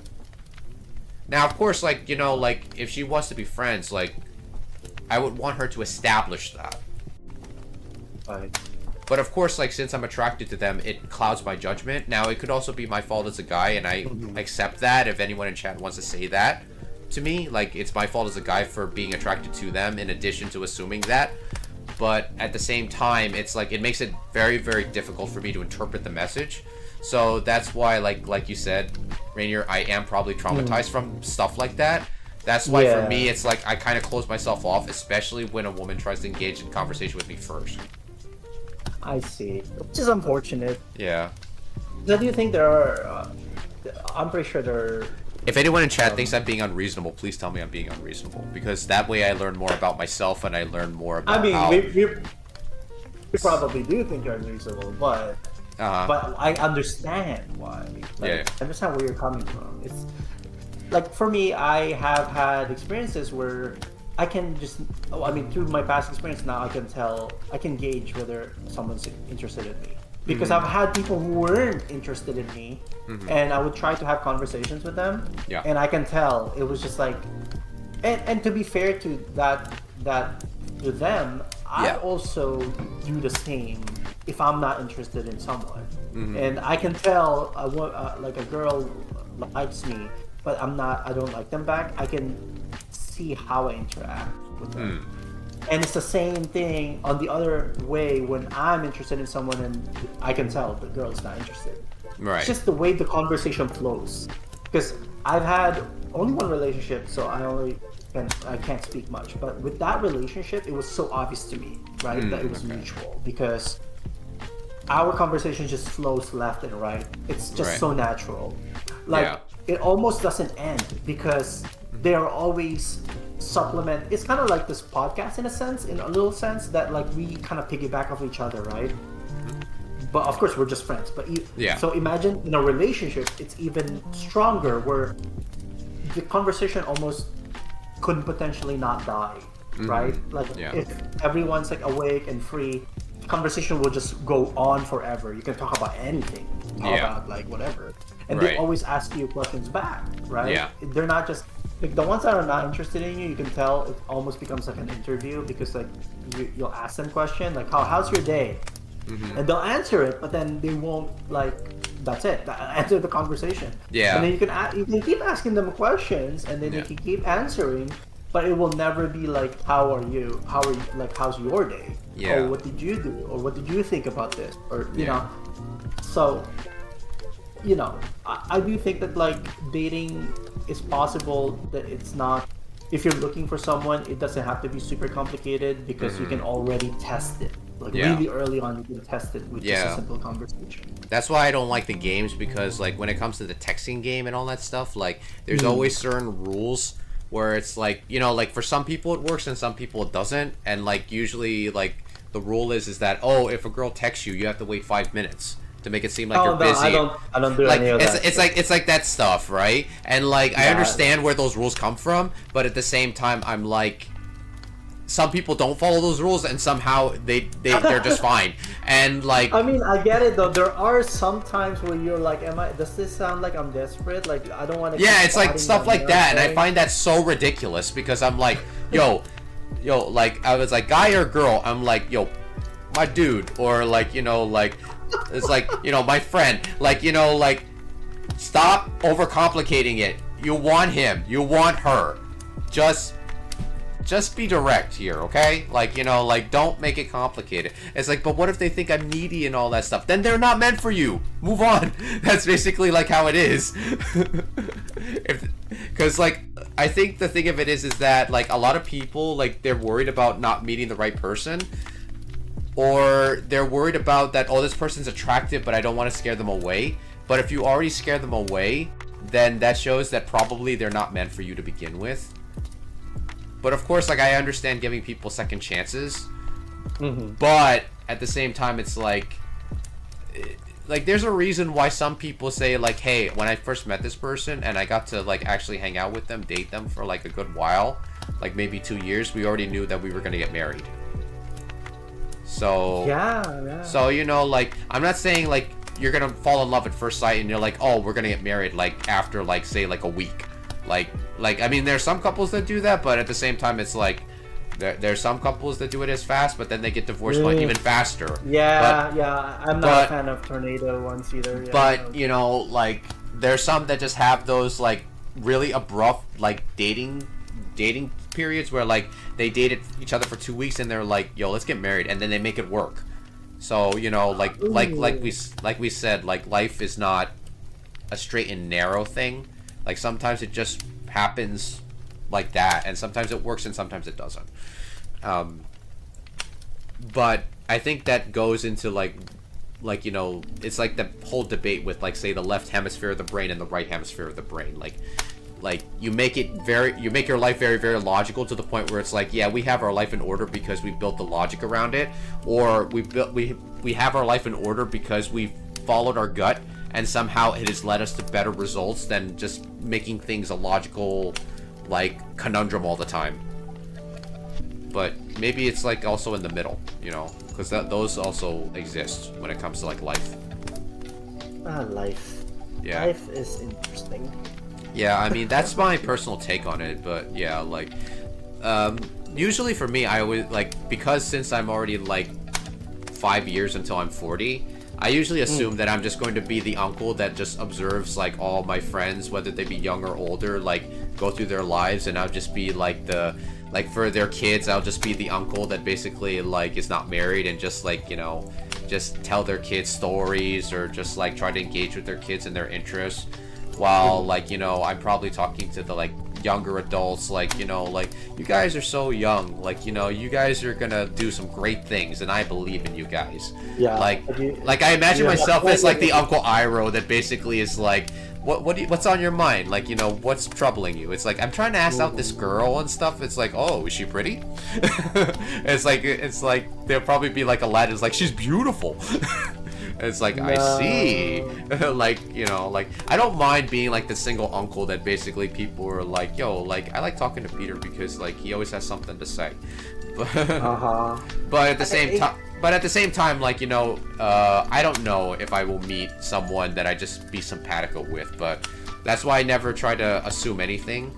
Like, whenever I go out with my friends... you are keeping your opportunities open, though, right? Yeah, I'm keeping it open. Closed off, okay. For me, I keep it open, but I just don't hold my breath because, like, a majority of my friends are guys, and it's very rare that we are at events where it involves, like, both men like and a single women. Woman. Yeah, and everything like that. And at our age, how many percentage of women are still, like, unmarried or, you know, someone without a boyfriend at this point, right?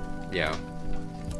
And the thing of it is that I don't know what age group, like, say my next potential partner will be. Like, you know, they might be older than me, they might be younger than me. Younger than me. I don't know, because, like, that's the thing. Because, like, my parents, they're, like, they're literally 8 years apart. 8 years? Wow. My mom and dad are 6. I know someone that are, like, 14 years apart. Like, my coworker's parents are, like, 14 years apart. Wow, that's impressive. That's a decade gap. But then again, like, knowing how we are, like, if there's a big age gap between, like, our potential spouses, it wouldn't surprise me. It wouldn't surprise me at all, to be honest with you, at the rate we're going. We'll see. Because I mean, like, I like people our generation. That's me personally. No, I get that. I like millennials. I like other millennials. Like, that's older fair. Millennials, obviously, right? But when it starts getting to, like, the Gen Z, I feel like there is a generational gap there. No, I get that. Yeah. That feels a little awkward. So yeah, what is millennial and they're young millennials probably are around 30s right now, right? Like young 30s to like mid to like upper 30s, I think. No, I think they're like in their late 20s.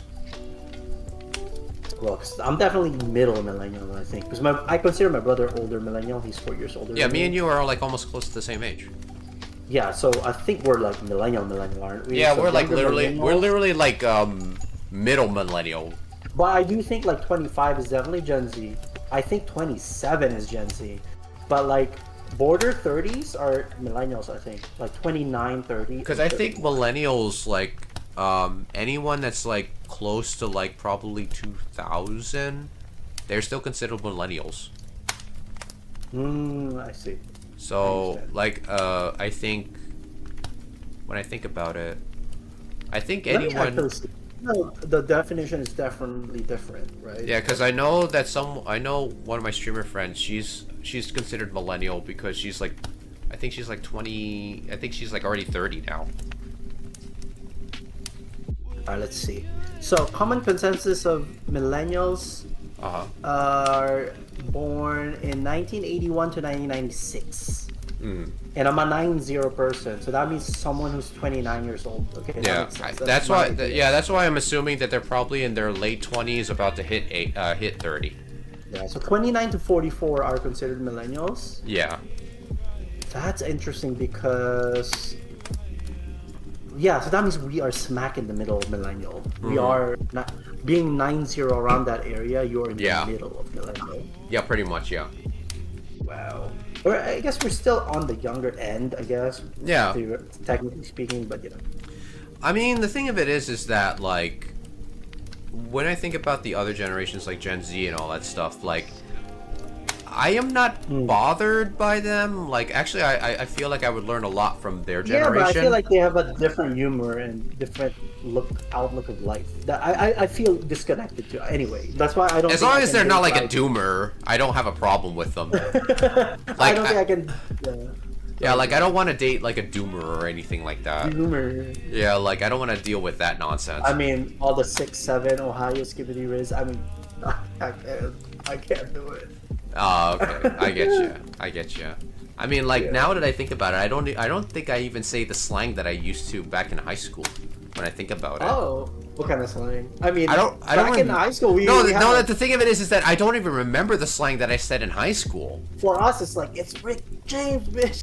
You know, Dave Chappelle. Oh god. That era. Yeah, because I don't remember using that much slang when I was in high school, and like now I'm thinking about it, it's like I remember like the basic ones, like, you know, what's up, or like what's up, like for us it's like lol lamau, that kind of like stuff. lol lamau,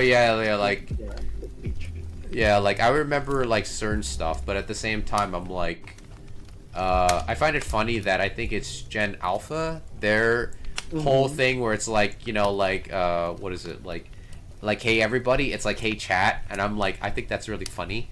Because I'm so used to saying it to you. Yeah, I'm so used to saying it to you guys in chat. It's like, hey, chat. So apparently I am educated for like Gen Alpha from like just saying that to you. Like I don't know, like brain rot. I was like, okay, that's obvious.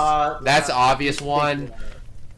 Like I'm not gonna basically try to use these words because I am not Gen Alpha or anything. But it's just funny that how to learn it. Like no cap, bussin'. This is bussin'. No cap is obvious. Like that one is the obvious one. Like I think like it was Gen Z. I knew what ghosting was. I never knew what that was until like I heard it from like Gen Z. I'm like, ghosting. I'm like, what is that? Hey, speaking of ghosting, have you ever been ghosted before? Every dating app I have been on, yes. Damn. But mainly it's on the app. It's never in real life though. Okay. It's never like you set up a date and like. No. I've never faced that type of heartbreak. Okay. No. I've never been like, oh, like we should hang out, we should like meet up, and then when I go there and she never comes. That I would feel very depressed about if that happened. But luckily. Catfishing, right? Yeah, catfish. Yeah, like if you guys have ever been catfished before, yo, my heart goes out to you. Like no one should go through that. But what I think, like when it comes to like, I mean like, I had a thought in my head, but yeah, I think like basically, when it comes to romance and stuff, it's hard. It's hard because everyone wants a connection. But unfortunately for like our generation and like the generations like after us, yeah, they want the connection, but everyone's afraid to get into the awkward stage of getting there. And I think that's the thing, because it's always going to be an awkward stage where it's like you have expectations, they have expectations, and then you have this awkward stage where it's like, I want to tell this person my expectations, but if I tell them, then that makes it seem like I'm trying to control them when I'm actually not. But at the same time, but at the same time, you also have to question your expectations and where they come from. But a lot of people don't want to ask those deeper questions because it's like, oh, this is how I want it to be. But why? And they never ask the why. And when you actually know the why, you realize, oh, maybe it's built on a bad foundation. Or maybe it's like, oh, it's because this connection with my parents that I've seen my parents do. This is what I want to experience because my parents experienced it, and that's their version of love. Yeah. So here's my commentary. Okay. Yeah. Here's what I think. It's harder nowadays to date, find someone, and all of that. I think it's because there's so much avenues for escapism in general. Right. Like through video games, through whatever you do in life, in social media and stuff like that. Yeah. So number one, social media always like have their own version of what an ideal relationship is, and or what an ideal body type is. Right, ideal body type, relationship, because you always see these like perfect, quote unquote, perfect couples, right, in like social media and stuff. Right. So and then going back to like escapism thing, it's like dating is just awkward in general. You're making yourself vulnerable, and who wants to do that, right? Yeah. It's so much easier to be comfortable and load up your video game or whatever. Yeah. To just get like that dopamine and like go on with your life, right? Yeah. Rather than having to like expose yourself to potential heartbreak. And it's also it is a gamble in a sense, right? Because you never know what's something. So like everyone, I feel like is just in their own universe, and that's what I think. Like all the women that may match with us are in their own universe, and you kind of have to dig for them almost. You have to find them somehow. Yeah. They're not gonna be in bars. They're not gonna be in your physical world. They're all online. Yeah. You know, but they're hidden somewhere online. Like think about like how hidden you are as a guy, right?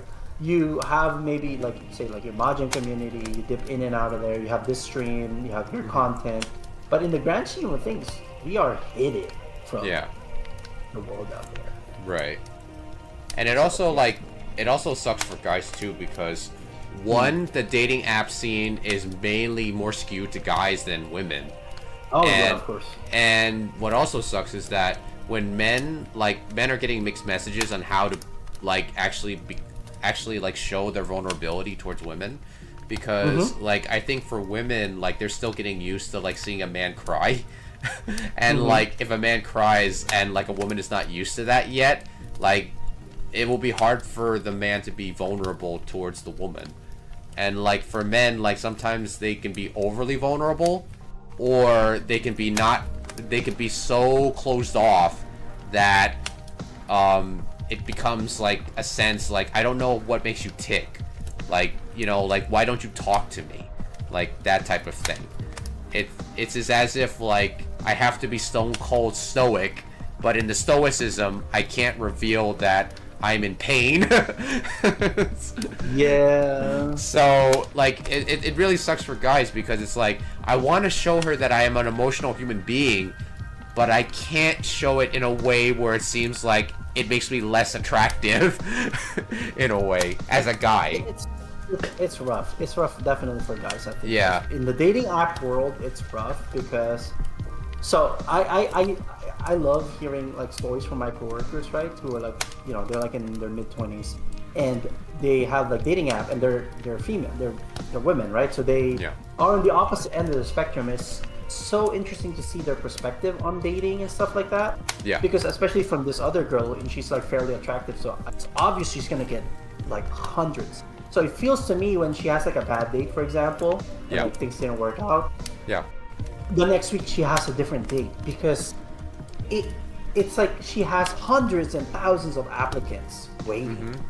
And of course, I don't really understand how she picks. I guess there's a way, you know, she has to be attracted to them, yada yada. She has Could to be like the preferences own... or what they have on the profile and everything. So yeah, she has her own way of like getting interested on a guy, whether how the guy approaches them or how the conversation works. But yeah, it's like they never run out of candidate. Their problem is sifting out the good ones from the bad ones. Yeah. So it's like looking for red flags for them is like the thing that they mainly do. But they never run out of applicants. Meanwhile, us guys were like freaking begging for engagement because like getting to talk to someone is like almost impossible. Like, your response rate back is like so low. And what really sucks is that both me and you are Asian guys, and statistically, we would have to make $1 million for us to be at least close to being attracted to someone who's white and doesn't have that much money. I saw that a commentary about that statistic too, and essentially boils down to like, because we are the minority in the country, and that the media doesn't portray Asian in like a sexy way, I guess, or like in like a dateable way. Yeah. So a lot of media influences, but at least the commentary did say that that the Asian women are still attractive to Asian men. It's just that in America, in the West anyway, we have a lot more competition because it's not just Asian men they're attracted to, right? Yeah. Also attracted to white men in that case. Yeah. And like if anyone in chat like basically heard what we just said, like we're not saying that all women just like basically look at Asian men as like, oh, as long as he makes $1 million, then he's more attractive. We're not saying that. It's just that statistically, unconsciously, for like people, and it's at least in the West, for any woman to look at an Asian American male as attractive, like statistically, like like there's like big lies in statistics. So we gotten that out of the way if you don't believe in statistics. But like in order for an Asian American guy to be viewed as attractive, he has to actually make $1 million more than say a handsome white guy that practically is not making as much money. And that to me is kind of crazy, but at the same time I am not surprised. And this is not like basically me saying, oh, we should get pitchforks and all that stuff and saying like this is like completely messed up or something like that. It's just like, there's some things in life you just can't control, because like Asian men do have this record of like not being viewed as attractive in like movies or like mainly in just media in general. But I think that's like changing though. Of course it hasn't moved the needle in like the statistics and whatnot, but at least like we get to see like more mixed couples nowadays than we did a long time ago. Yeah. And I think mixed couples, like when they have kids, their kids are very, very cute. That's my personal opinion. But then again, like like I still have yellow fever and all that stuff. It's rough out there. Yeah. But I mean, hey, I do think that it's good that at the very least that you and me have had prior experiences in relationships and stuff like this. I do think that it's kind of like you job experience will let you know a lot about yourself. It helps you discover who you truly are and your values. Yeah. Same thing with relationships, right? When you get to a relationship, you'll eventually learn what it is you want in life or in a relationship in general. Oh yeah, definitely. And what ticks you off? What's your red flag? Yeah. But obviously, relationship will never ever be perfect, and it's something that and everyone should recognize that. It's kind of funny because like whenever I look at like history and I look at the scientists that like I've seen in like physics and stuff, I find it funny that there's this physicist named Paul Dirac, and Paul Dirac, like if you guys don't know about him, he's a physicist, and like his biggest achievement is basically discovering antiparticles. And the funny thing is that one of his physicist colleagues introduced him to his wife, and like Paul Dirac, his personality is that he can sit for 1 hour and not talk. Like he can sit like in a chair for hours and not talk to you. Like it was so like unanimous that it was so like infamous that like everyone would say like, okay, that's one Dirac, which is 1 hour without him talking. Like it was just that like kind of like that type of personality. But then his wife comes in, and basically his wife does nothing but talk. So his wife is completely like opposite of him. Like she doesn't know anything about physics. She basically is just a big socialite. So my point is that like sometimes opposites do attract. So like, and the thing of it is that like I don't know if I'm going to be in a relationship with someone that's like very talkative and I'm a good listener, or I'm just gonna end up with someone who is the same personality type as me. So like because in my previous sorry, go ahead. My previous relationship, like my ex was less talkative than me. And like my family were like, yeah, she's not talkative. Like, you actually talk more than she does. But she really hated it when I said she was quiet, because she doesn't like it when people say that she's quiet, even though she doesn't talk. So you know, like, the thing of it is that, like, I think my parents, they're mostly expecting me to date someone who's a talker. But that has yet to happen, because the previous girlfriends that I've had in the past, they were very, very quiet. So I don't know if that says something about me, or is that says something about, like, maybe I was going for the relationships that were probably, like, easier for me to access at that time. So, you know. Okay, Kev basically says 2024 2025 dating is tough. People are too materialistic. Yeah, I think there's some partial truth to that. Of course, like, saying all people, I don't think that that's accurate. I think, like, basically based on people's experiences, maybe it may seem that way. Here's what I think a little problem add into things is that, like, social media and all of that environment currently, everyone always encourages, like, the grass is greener out there somewhere. So I just want to stress that, like, relationships are always gonna be, you're always gonna fight over something. There's not a single relationship where you don't fight something. There's gonna be things that are not perfect with your. Well, let's take the word fight out of it. Let's say discuss. You will always discuss something. You will always discuss something, but I also think, like, your partner will always gonna have qualities that you may not agree with, or you're not attracted to, or something, right? It's always gonna be a flaw. Basically, you're dating a flawed character. Yeah, and the problem out there is that, like, people out there, the general public, the social media public, are always showering you with what could be, what could have been, what could. Yeah. So it makes people very fickle. Like, it makes people not try for a long term. It makes people kind of like, I'm looking for my perfect Prince Charming, but your perfect Prince Charming isn't ever coming. Or my perfect queen, or something. Yeah, exactly. Like that. Your perfect queen. Yeah. And I am no exception to that rule, because like social media has screwed up my head, where it's like, no, I want my next girlfriend to have the, like, you know, to be as attractive as, say, like Arya Saki, or like Hyun, or something like that. You know, like, and. You know, like, it's kind of screwed me up in the head, because it's like, you know, like, these people on Instagram, like, they have, like, very curvy bodies, but at the same time, it's like, not everyone's like that, you know? But at the same time, there's, like, a part of my brain that's like, no, my next potential partner has to be this attractive. See, that's why I'm thinking, like, you need to kind of, like, loosen up your requirements, so to speak. Like, no, it's not like I'm saying that they have to be. Like, if I happen to meet that certain type of individual, sure, but at the same time, like, I know in my brain logically that's never gonna happen.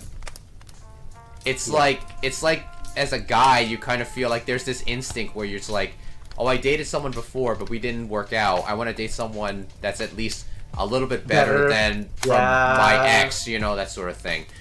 I mean, but at the same time, like, how do you know that's gonna happen? Like, you don't. You never know. So for me, it's like you don't want to date down, but at the same time, you also don't want to put your expectations too high. And that's the thing that really is kind of, like, hard to determine, because what is considered dating down and what is considered, like, actually, like, dating, like, someone that's out of your league, you know? And, like, I hate that term. I hate that term of using leagues, because whenever I hear that, like, people are like, oh, they were out of your league and yet you managed to make it work. As if, like, if it was any other circumstance, it would never have worked. And I'm like, bro. You know? So it's like, I don't think leagues exist, but at the same time, a lot of people love to make them exist, because it's like, oh, I like it when leagues exist, because I can basically say my wife is very, very beautiful and she would have never looked at me in the eye, and I'm lucky to be in a universe where she actually is married to me. Amen. You know, like, I don't know. Like, I think a lot of people love to put, like, bubbles around, like, what they think is attractive and what isn't. Because actually, like, one time, like, my best friend Kev, who's in the chat, like, I was talking to him at a restaurant, and then he looked at somebody, like, at another table, and he was, like, very muscular, and he had really long curly hair, And then he basically was like, doesn't that guy remind you of Gaston from like Beauty and the Beast?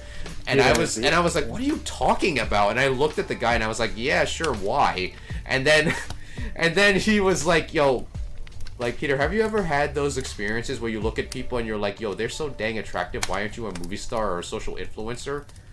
Mm-hmm. And I'm like, I don't really think about people that way, because when I look at people, I usually think of them and they're attractive in their own way.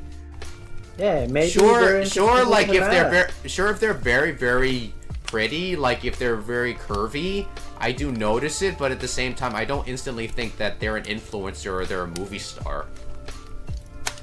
Like, but that's just me though, because like for me, I don't really assume that people, like, based on their looks, they're this and that, because if you look at someone and they don't look very good looking, right, then do you assume they're trash? Like, that's the thing. You know, it's like they're not very attractive, like, so you assume that, do you assume that they've been bullied the rest of their life? I don't know. There's definitely something called the beauty, like advantage or privilege, beauty privilege, right? Oh, beauty privilege, yeah, I've heard that before. Yeah, like my coworker. My coworker is gonna be like that. She's gonna have hundreds and hundreds. She will never run out of potential dates. It's the question of the quality of dates. So she's kind of stable with one person now, but you know, like, at least to my perspective, it felt like she put really no effort into finding that so person. Kev typed in the chat, girls have high standards, they want 6 foot tall dudes.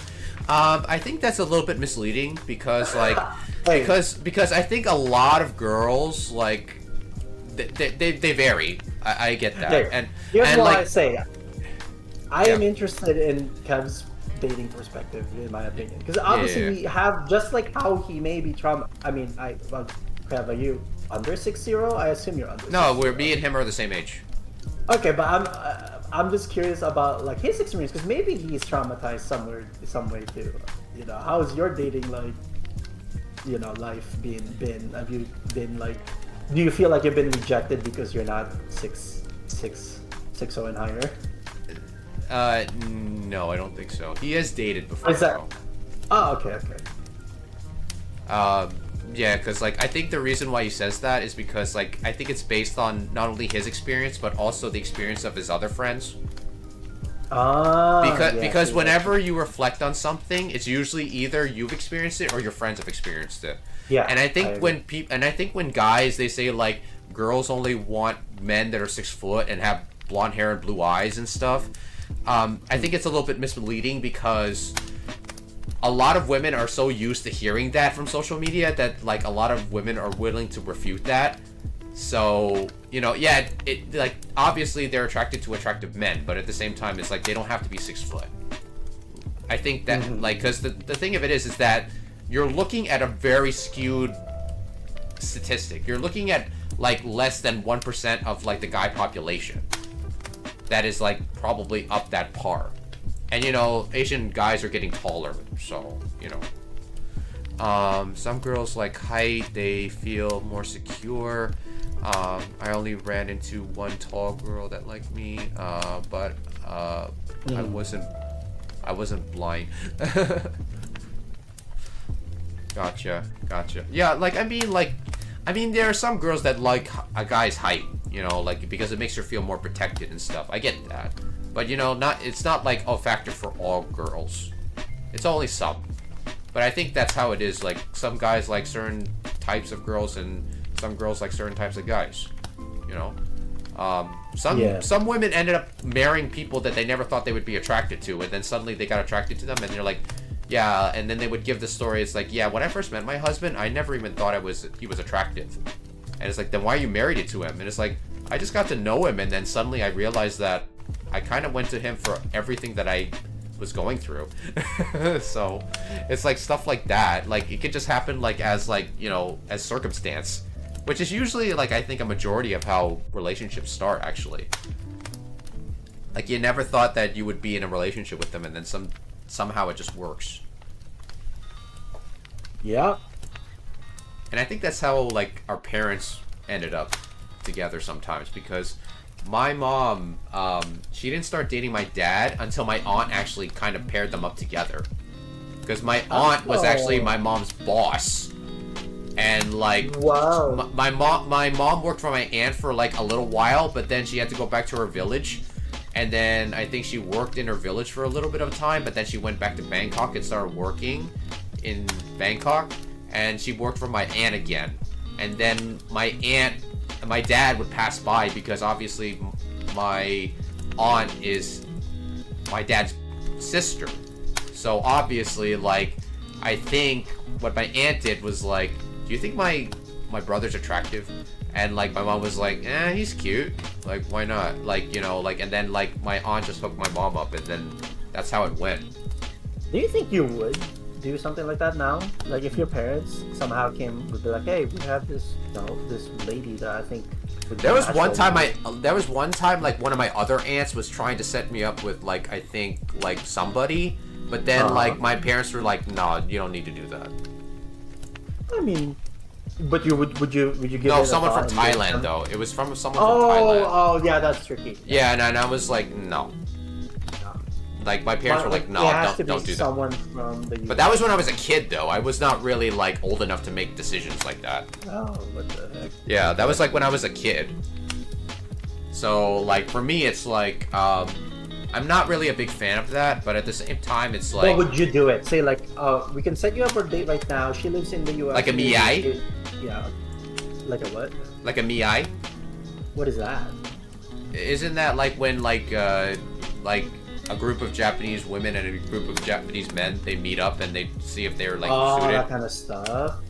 That like could that. be it. I mean, but it's not gonna be a gokon or anything. It's not gonna be like a mixer, so to speak. But it's just gonna be like, your parents know like this lady, she's single, and maybe the girl's parents also agreed like, hey, yeah, maybe we can, you know, let's see whether you guys. Honestly, I don't know. To be honest with you, like, cause.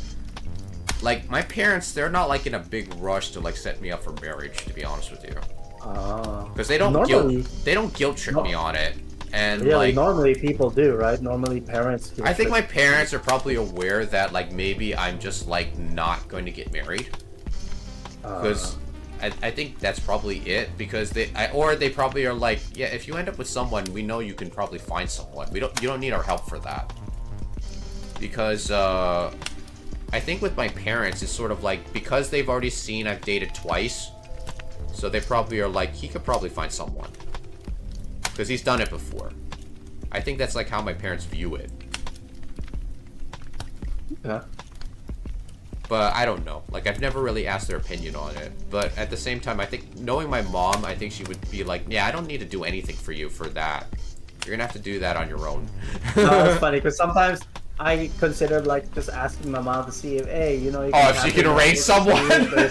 Yeah, if your friends have like daughters that they may want me to like check out, you know. I would feel very weird about that because the thing of it I have thought of that when I was desperate, but I mean. Yeah, because like I think I would be very, very desperate if that was the case. But at the same time, it's like, yo, like whenever I go out with my friends, even though it's just like probably just my guy friends, I still like make sure that I put moisturizer on my face, make sure that I put deodorant on and all that stuff. Because like, you know, when you hang out with guys, you kind of don't pay attention to that stuff, but I still pay attention to that stuff. Like, because like you never know who that person, you never know if that person's gonna walk in or they're gonna be the person at the register. Because that could happen. Like, you could meet like your potential like someone and they're working at the register where you happen to be shopping at. That could also happen. So, you know, but I don't know, like, life is unpredictable. Like, the thing of it is that for me, when it came to, like, relationships, because it's kind of funny because, like, me, like, Kev's in the chat, and, like, me and him have been best friends for years, like, practically, like, let's see, since we were 11, so practically, if I do the math, that's, like, 24 years we've been friends. Wow, yeah. Yeah, like, it's practically, like, 24 years since, like, because we're 35 now, so if I do the math, and it's, like, we met when we were 11 years old, and, like, yeah, if I do the math, it's, like, literally, like, 24 years, and like me and him are like kind of very simpatico because we've like had that relationship grown for so long. It's kind of funny because I would assume, like when I was younger, I would assume that I would end up dating someone that is exactly like his personality type, because he's very talkative. He sometimes speaks before he thinks, and like whenever he's like trying to pull himself up, he needs someone to be like a counsel to him. So I usually assume that I'm gonna date someone who might be hot-headed. So, you know, but at the same time, I don't know if that's actually gonna happen, to be honest with you, because even though opposites can attract, that doesn't mean that they're compatible. Because out of my past dating experiences, I've dated women that were practically almost similar to my personality type to a fault, because they've never really spoken that much. And I know that if I were to date someone now, I probably would want them to talk more than me, and I would rather listen more. So, but I don't know. Maybe I will meet that person further down the future, or maybe I'll just be single and just be everyone's wise uncle. I don't know. Who knows? Yeah, Kev says I can't date because of finance. Yeah, but I think me and you would probably be in the same boat in that case, because even though I'm okay with my assets and stuff, a woman would probably be like, yeah, but you don't have that much money in your bank account. Like, or you don't have like, you're not working, so you don't have like a cash flow. I have access, I can access certain of my money, but at the same time, it's like, I don't have like constant cash flow. Like, they probably will argue about that, you know? And plus, like, if they want everything, like the house and like a place of my own and all that stuff, I'm out of that department too. So, you know, like, but at the same time, like, do I hate not having my own place? No, because my parents are like, yo, at least my son's here to take care of me, and if I fall, he's here to take me to the hospital. That way I don't have to pay money to take an ambulance, and an ambulance is freaking expensive here. But, you know, like, who knows? Like, who knows? Maybe I'll meet someone, maybe I won't. Like, I'm not holding my breath on it, but I keep my mind open for that type of stuff. Yeah, because you essentially kind of need to weed out the like Kev said, materialistic or people that care about money, right? Yeah. You can't have those people. You kind of want someone who's still with you even when you're quote unquote poor, so to speak. Yeah, like if I were like to meet someone and basically like if I said like, yeah, I'm not really like that stable. I'm actually poor in real life. I just probably like act like that, and like it's like not like if she basically says it doesn't matter, I still find that you cute. Like I mean like knowing you, like knowing how long I know you, you can actually like work like with the right motivation and stuff, like, or like you will work a job that's like good for you and you won't lose track of that. And I'll be like, yeah, you know, like if I like, even if a friend offered me a job and stuff, it's like, Peter, I trust you, I think you're a good person, I think you would be good fit for this role. Like even if it's just a janitor role, because it's like I think you'll be good as a janitor working beside me because I need a good friend to work with me. And I'm like, okay, sure, since you trust me enough to ask me for this position, yeah, I'll work and be your partner. And plus I get to work with a friend, which is always more fun, you know? Because I don't think, like, for me, I worry about thinking that jobs are beneath me, but when I think about it, it's like, I don't think jobs are beneath me. I just think that I want to be in a job where I'm not with strangers that are constantly, like, thinking about, oh, this person is younger than me, then that means they're going to get paid more, or they're going to do more than me, and I'm going to be outdated in the boss's eyes or something like that. Like, I'm more worried about the toxic work environment, but if I had like a friend that I knew and trust and I was working alongside them on their shifts, then I would be like, yo, let's do this. I can do that. Yeah, that's corporate. Yeah, I do feel that. That's why I can't do corporate jobs. Absolutely not. Because there's too much like high school dynamics in corporate jobs, and I hate that. Like, what do you think about that, Rainier? Yeah.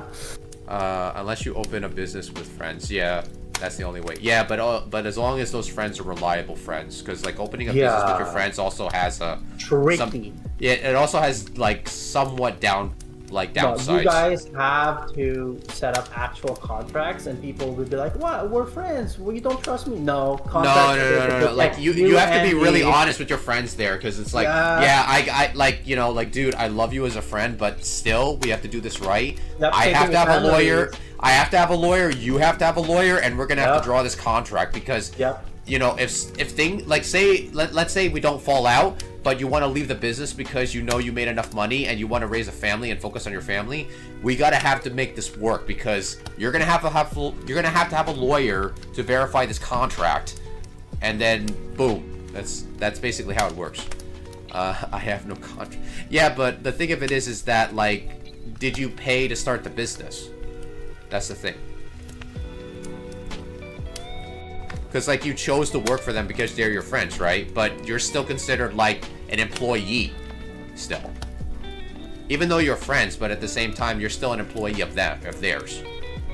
I just got hired from them. Yeah, see, like, so you are helping to build the business, but you're not financially contributing to, like, you are financially contributing to make the business grow, but you're not, like, paying for, like, say, like, the rent as well as the power of the entire establishment, and doing the taxes and doing all that stuff. So, like, that stuff can sometimes break friendships. It's literally like Monopoly sometimes. Unless you want to work for friends. Yeah, like, working for friends is also like, cause, like, I actually got my first job through a friend who I knew from high school. Because me and him were the same from college. Yeah, like, we met, like, again in college, and he was a manager, and I didn't know. He took me to where he worked, and I was immediately sat in the manager's manager's office, and he and the manager were interviewing me, and I was like, wait, what? Like, I was literally in a t-shirt and jeans, and they were immediately interviewing me on the spot, and I'm like, what? Unless you open a bubble tea business and mahjong business, and yeah, but the thing of it is that with mahjong, right, you can't really just open a mahjong parlor because because mahjong has this reputation of being for gambling. That's the thing that you have to keep in mind for that. That's why I think starting your own business, like, the easiest way to start your own business is doing it online. It's not really just buying an establishment and just, like, setting up either you know, like, a place to go to or something like that. Like, an online business, like software and stuff, is the easiest because there's no inventory. You don't have to keep track of everything, and it's like easy to set up as long as it does something that nobody else can do. Saw White Ladies playing mahjong at Panera Bread. Oh, that's cool. That's pretty cool. You need yeah, you need someone, like, you need to either take a loan from the bank or you need someone to invest in the business, or both. To open or rent the spot, yeah, that's also true. That's why, like, starting a business is never easy, because, like, if you're gonna, because from what I've heard, at least I'm reading this book called Main Street Millionaires. They recommend that you don't start a restaurant, because when you start a restaurant, it's more money than it's worth. Unless you're very, very passionate about doing a restaurant business, then you can do it. But most people would say don't do a restaurant business because it costs more to maintain, and, like, you won't see like good results from it unless you're very, very good. Unless you're a restaurant that no one can live without, and that's really hard to do. That's why a lot of people invest into things like car washes that are basically maintained, like the self car washes that people go to, that they basically just have to spray their car and stuff. Those businesses kind of pay for themselves because the people wash the cars themselves. They just have to basically pay the money to basically use the facility, or like storage warehouses. They just pay to rent the warehouse, and you basically get constant revenue that way. All right, Peter. Yeah, it's about that time. I love our conversation. Yeah. Let's see. To open and rent a spot. Yeah. Like, what else did Kev said? People always making new drinking spots. Just make a drink spot with something that gathers people. Yeah, but that's usually really hard to do. Imagine Image having the first mahjong shuffler tables. No, I don't think so. Because the thing of it is that like there's always a new boba place like every couple of like every year, I noticed. But it like sustaining the business is always going to be difficult because you have to like make a gimmick that makes you unique. But yeah, it's already that time, guys. Hopefully you enjoyed our discussion for today's stream. Anything you want to say to the audience before we depart for tonight, Rainier? Yeah, if you're watching this, and feel free to let me know about your the topic of legacy. What do you think about legacy? What legacy do you want to impart on people? Yeah. And of course, I'm always interested in dating. Your dating experience, how is it going in #2025? Stay strong, warriors. Stay strong, warriors. Great. Yeah, so thank you for tuning in to the Second Monday podcast. It's always appreciated for you guys stopping by and chatting in the chat. If you're watching this on YouTube Shorts or YouTube Live, hit the sub button. I really appreciate it. If you want to catch up with the shorts in addition to catching up our long discussions on the Second Monday podcast. If you're watching this on Twitch, drop a follow. It's always appreciated. And if you're watching this after the live stream has aired, leave a comment down below and hit the like button. And give us suggestions on what we should talk about next. So, Rainier has said his piece, and I will say mine. Everyone is precious. You guys are just as precious as everyone else. And we will see you guys in the next stream. So take care, guys. Bye-bye.